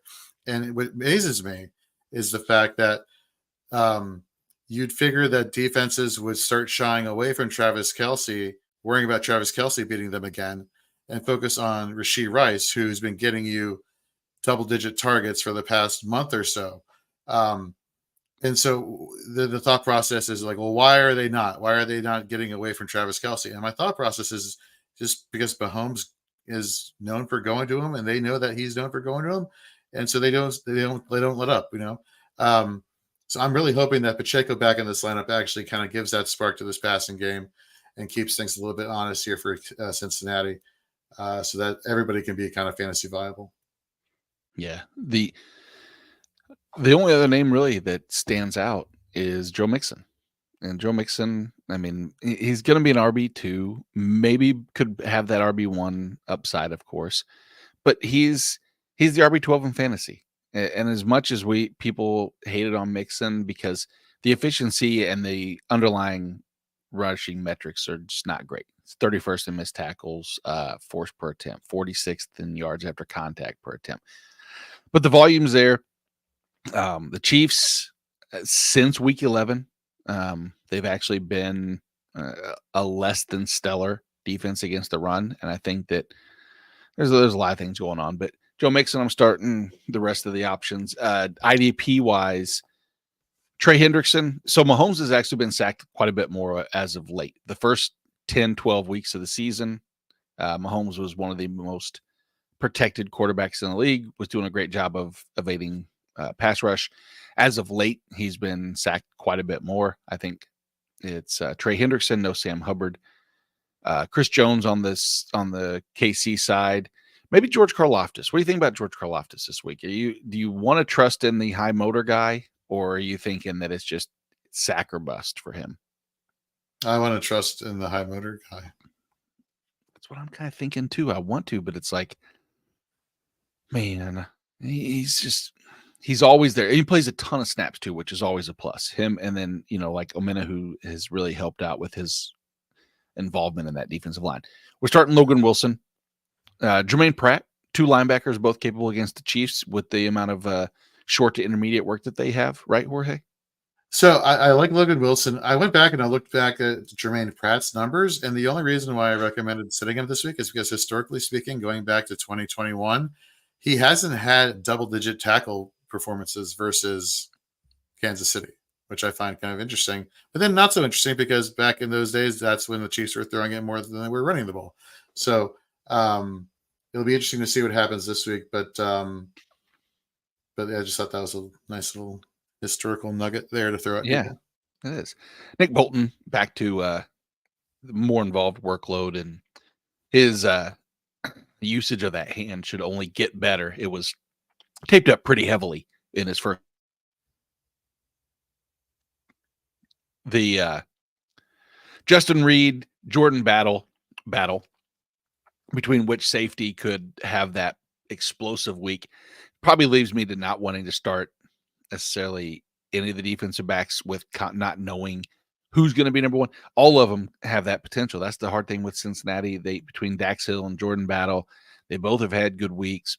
Justin Reed, the aforementioned L'Jarius Sneed, Trent McDuffie in the slot, not exactly my ideal matchup against Cincinnati, but I think it's going to be a good match. I think it's always, an exciting matchup as far as a rivalry goes, and we'll see how it goes. Let's jump over to some questions though before we get too long. And DeHater wants to know, Happy New Year to you too as well. Needs a defense. The aforementioned Chiefs, the Jags, or the Ravens. Let's start there first. Baltimore against Miami. Yeah. Jacksonville, Carolina. I'm going to go. Such a good one. I'm going to go Jags. And I only say that because Ravens, a lot of offensive firepower. Facing the Dolphins, who have a lot of offensive firepower. The Chiefs going against the Bengals. Yes, it's not Joe Burrow, but they still have a lot of offensive firepower. Who do the Carolina Panthers have that should scare the Jags away from starting them? Yeah, I know. An ascending Bryce Young, but I'm right there with you. And I think Josh Allen is capable of, he's had 3 sack performances multiple times this year, multiple sack performances even more. I'll lean the Jags with you. Chig or Gerald Everett? Can I go full-blown white guy and say get Chiggy with it? Or am I not even cool enough to do that? Nope. Okay. Nope. So Chigga. Yep. Going to go Chigga here versus Everett. That's really close for me too. I'm going to go Chig, but I like Gerald Everett's matchup too against Denver. I just got to go with I'm not saying getting Chiggy with it. That's terrible. All right, Chiefs D or Rams D? Give me the Rams.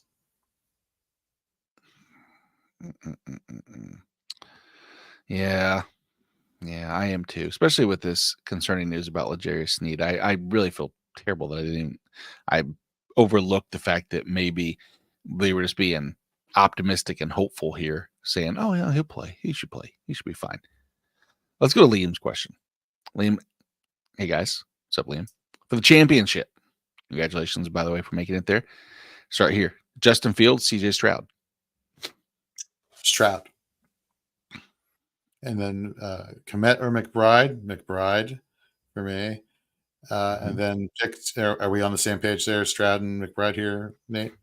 I have Fields one spot ahead of CJ Stroud. I don't know if I should go with I'm going to flip them right now. I'm putting Stroud ahead of Fields. I'm going to say Stroud. And I think I saw a report earlier this morning that Komet is questionable now. So he has been, yeah. I would start McBride no matter what, even if Komet played. Right. McBride's I think McBride I have as my number 1 tight end on the week. Right. And then pick 2 for flex: Zamir White, James Conner, Calvin Ridley, Devin Singletary. Zamir White and James Conner for me. I would agree. There you go. Liam, good luck. Thank you for jumping in. We'd love to see you every week next year as far as the pregame show goes. Next game on the slate is the Chargers at Denver. We know Cortland Sutton's out, Keenan Allen's out, Joey Bosa's out, Josh Palmer's out, Marvin Mims is out, Kenneth Murray is doubtful. I don't think he's likely to play. He's doubtful. Yeah, exactly. Yeah. So Jarrett Stidham was the fantasy hero. It was the manager needed in 2022 in week 17, posting 365 yards, passing 34 yards, rushing 3 touchdowns, and 28 fantasy points versus that 49ers den, if you guys remember. This week he has an opportunity to do it again versus a very beatable Chargers secondary. That's the thing. Chargers on paper, if you look at just the matchup, maybe the best matchup out there. Question is if you're going in, Jorge, can you start Jarrett Stidham in a single QB league? single QB league, no. Let me tell you my Jarrett Stidham story real quick. In my other championship, which is a super flex offense only dynasty, my quarterbacks on my roster were Kirk Cousins and Russell Wilson and Jacoby Brissett. Needless to say, Brissett at the time was my best option. I was able to get Stidham, and I had an eerie calmness to my acquisition of getting him. And then Cortland Sutton gets declared out. And now Marvin Mims is declared out. And now it's like, well, I have no choice because I have to start a quarterback. Does he have the weapons around him? Yeah. Yes. Can he dump the ball off to McLaughlin or Javante? Absolutely. And get the yardage that way. Can he find Adam Troutman in the end zone? Sure. Maybe. I really like Brandon Jones, and I do like the Jerry Jeudy matchup. And when I was looking at, who these guys would be going against, Brandon Johnson, not Brandon Jones. Brandon Johnson would be facing Michael Davis, cornerback for the Chargers, weeks 14 through 16, the most targeted cornerback on the team with an average depth of target of 16 yards. He allows a team high 18.2 yards per reception and 45 yards after the catch. So great playmaking upside for Brandon Johnson in terms of being able to take advantage of that. And then you look at Asante Samuel Jr., who's a great cornerback. But in recent weeks, he hasn't exactly been shutting the world down. Both him and Michael Davis have been allowing since week 14 an NFL passer rating of 123 when targeted by opposing quarterbacks. So I think Jeudy and Brandon Johnson could be in for a good day. Again, I mentioned, the work with Jaleel McLaughlin out of the backfield as a receiving option. No Marvin Mims, that sucks. But I think there is still an opportunity for in a super flex, if you have two quarterbacks, to say that there is a pathway to fantasy viability for Jarrett Stidham this week. If you're in a situation like me, may God have mercy on your soul. So, yeah, that's pretty much it. So, like you talked about some of the other receivers there in Denver or lack thereof. I don't know if there's even a running game that I feel great with on both sides of the ball. Obviously, Austin Eckler's been just what we know. I mean, you're starting Eckler or is he merely a flex at this point? I mean, the question, I guess, let me put it like this. I trust Zamir White as my RB1 more than Austin Eckler, who I would flex. He'd still be on my starting roster. And I guess it doesn't really, we talk about who's your RB1, RB2, or flex? I'm like, doesn't matter. They're all going to be on my starting roster. So, right. So let's go. Let's say there's top 20. Let's go top 30. Knowing that Deontay Foreman is not playing today, you look at someone like Khalil Herbert or Herbert. Yeah, really. Yeah, okay. I know. That's crazy, right? You're much further down. What about Javonte Williams over Javonte Williams or Gus Edwards? Gus Edwards. Man, this is a weird week, isn't it? I know. It's so bad. I feel so gross. Yeah, that's. But I mean, like at the end of the day, the Chargers need to throw the ball to somebody besides Quentin Johnson, for the love of God, and Gerald Everett can only do so much. So they need to get Austin Eckler involved in both the passing game as well as the rushing game. In fact, you don't even get him involved in the rushing game. Get Isaiah Spiller as the running back and get Austin Eckler just lined out wide the entire game. Trust me, it'll probably be better for you for fantasy perspectives. So, yeah. There's not. I mean, the Charger hope of you said Quentin Johnson's name, and I cringed as many other people did as well. There's no way it's going to end well for either party because he's going to be on your bench. He's going to put the week that everybody's expected, or you're going to start him thinking, of course, this is the only viable option. Just a pure opportunity standpoint means 25% target share, and he'll have 6 targets, 2 catches, and 13 yards. And that's just the way it's going to work. But let's go to the IDP side. So lack of pass rushers for Denver means Jonathan Cooper is probably in what I would consider a really, really solid spot.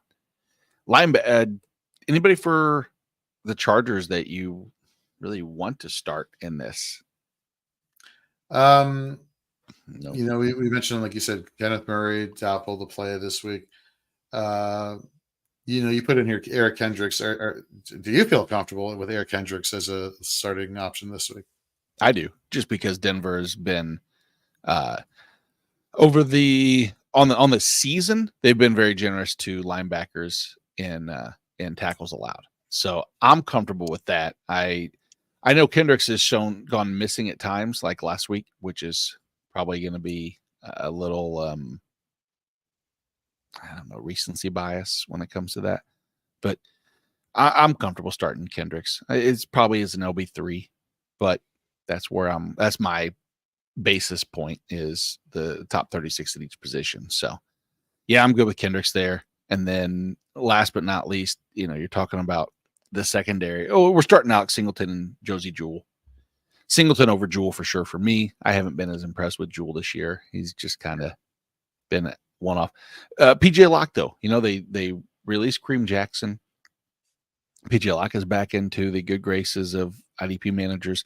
Derwin James was used in a weird role last week. If you saw that, he was taken off the field in certain third and distances, used mostly, or the opposite. He was used mostly as like a nickel, and still had the production.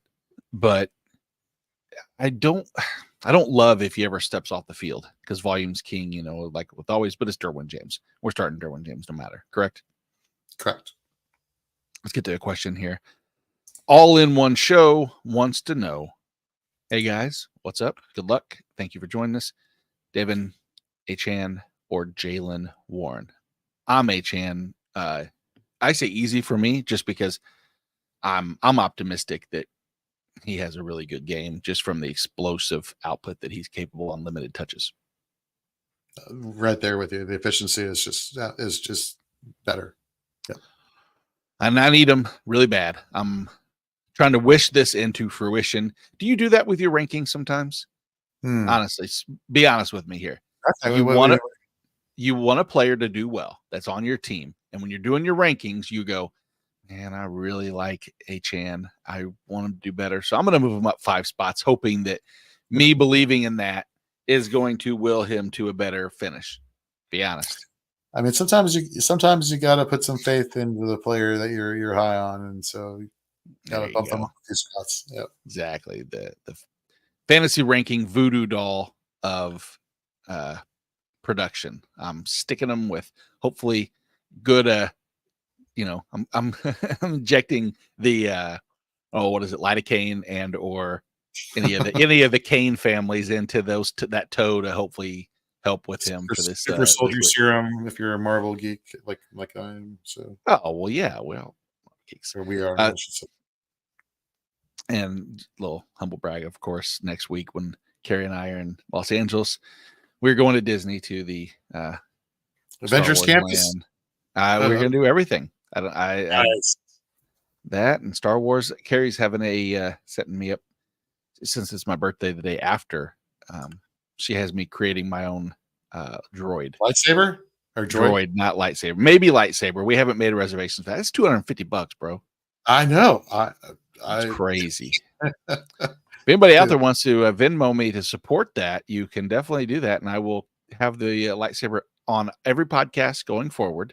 There you go. But I'm not one for petitioning money. Let's get to the last game of the week.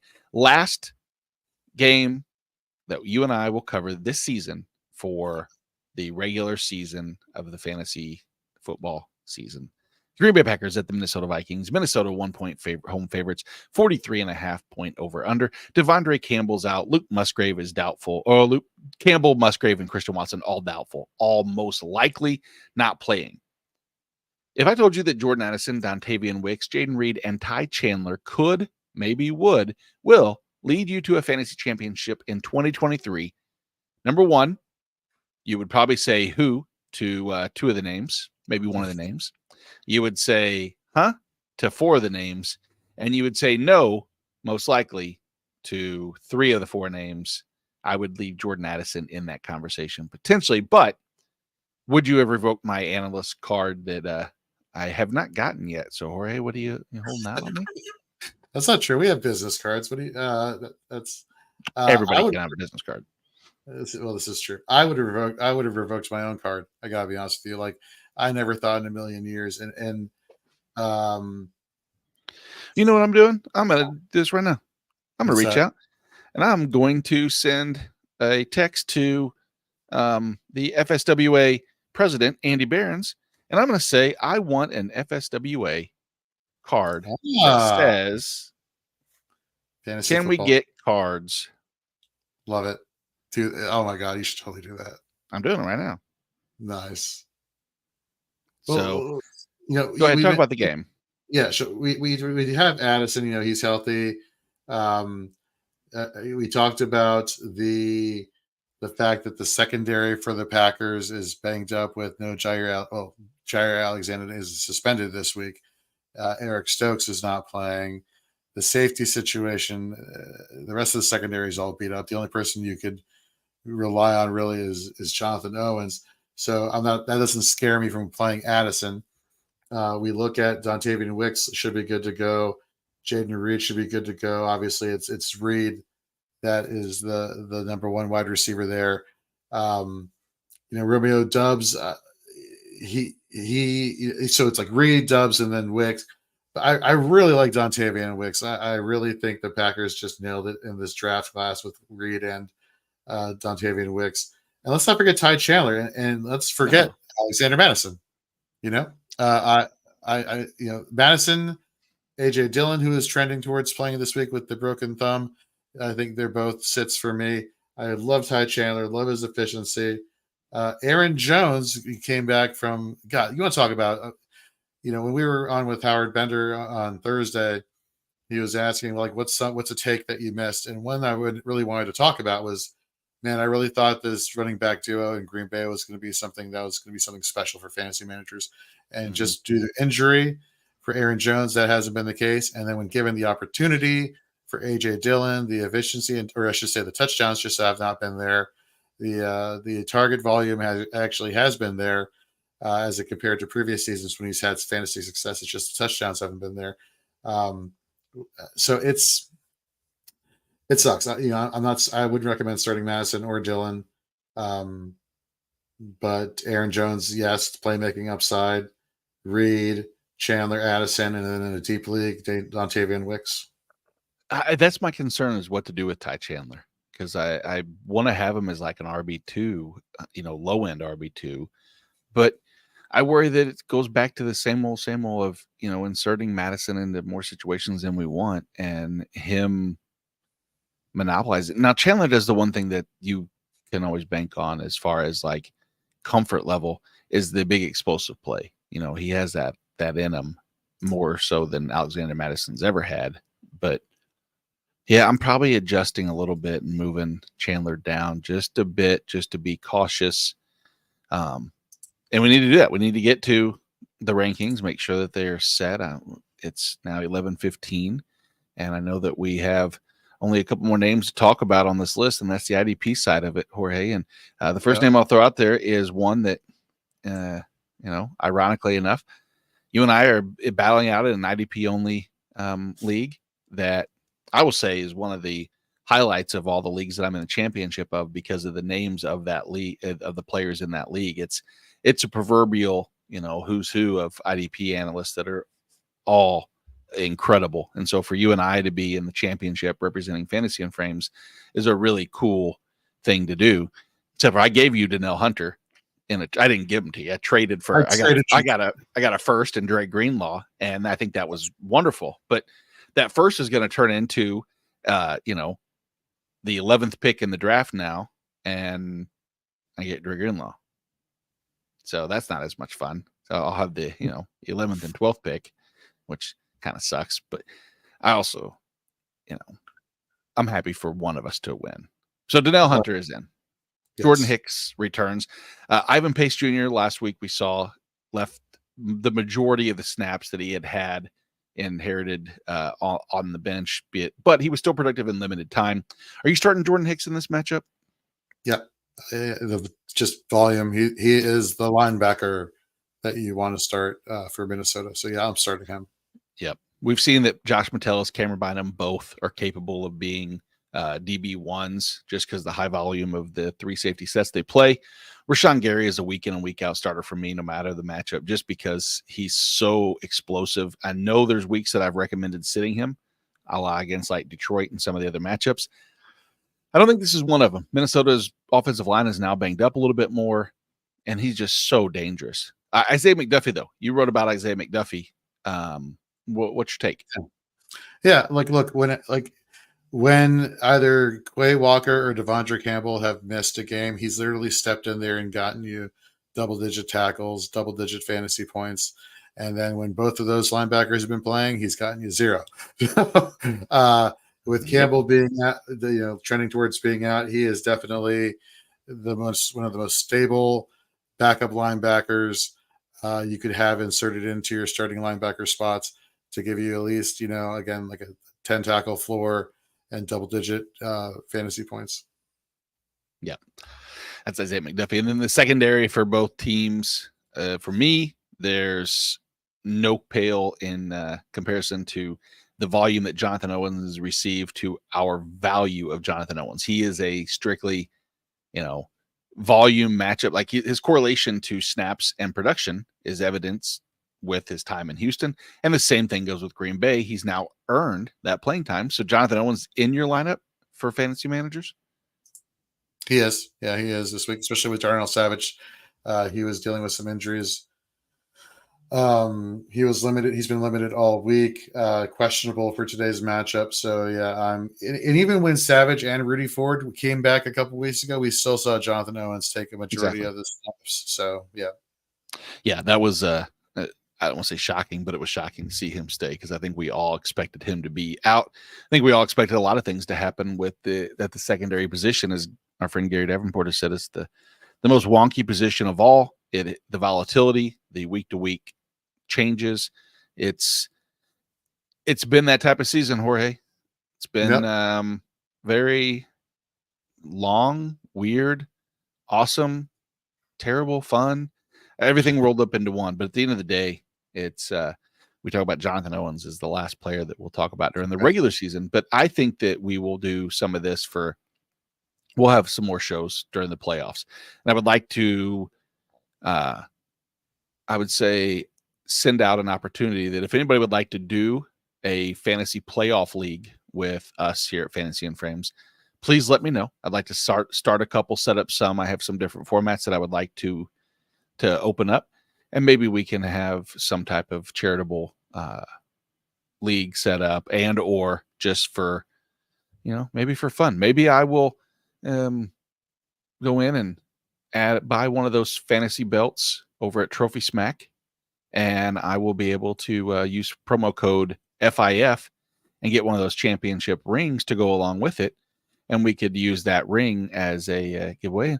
Maybe, just maybe, Trophy Smack, I will be with them in about 8 days, and I will be receiving what I believe is plenty of Trophy Smack swag, and I will be bringing that home with me. And so maybe something there might be worth exploring. We will see. But Jorge, as always, we have about 40 minutes to get our lineup set for championship week, which is quite a bit less lineups than we had 4 weeks ago to set.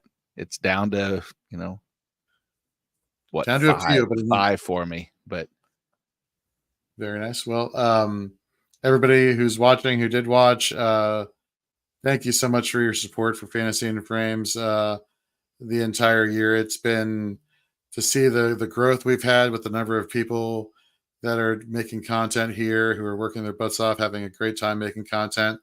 To all the new people who are doing new podcasts, like we went from 7 people to like 20, and to see all these people now, going on Sirius XM Fantasy Radio, to making connections, to hosting their own shows, to putting out fantastic content from week to week, putting out articles, to you and Jonathan and Tyler and Zach, who have been here for years, to all the new people here. Just my heart goes out to each and every single one of y'all. And To the content consumers out there, 2024, we do it bigger, better each year. And we can't wait to get started with Dynasty content and the college player rookie profiles and you name it. So like you mentioned earlier, Nate,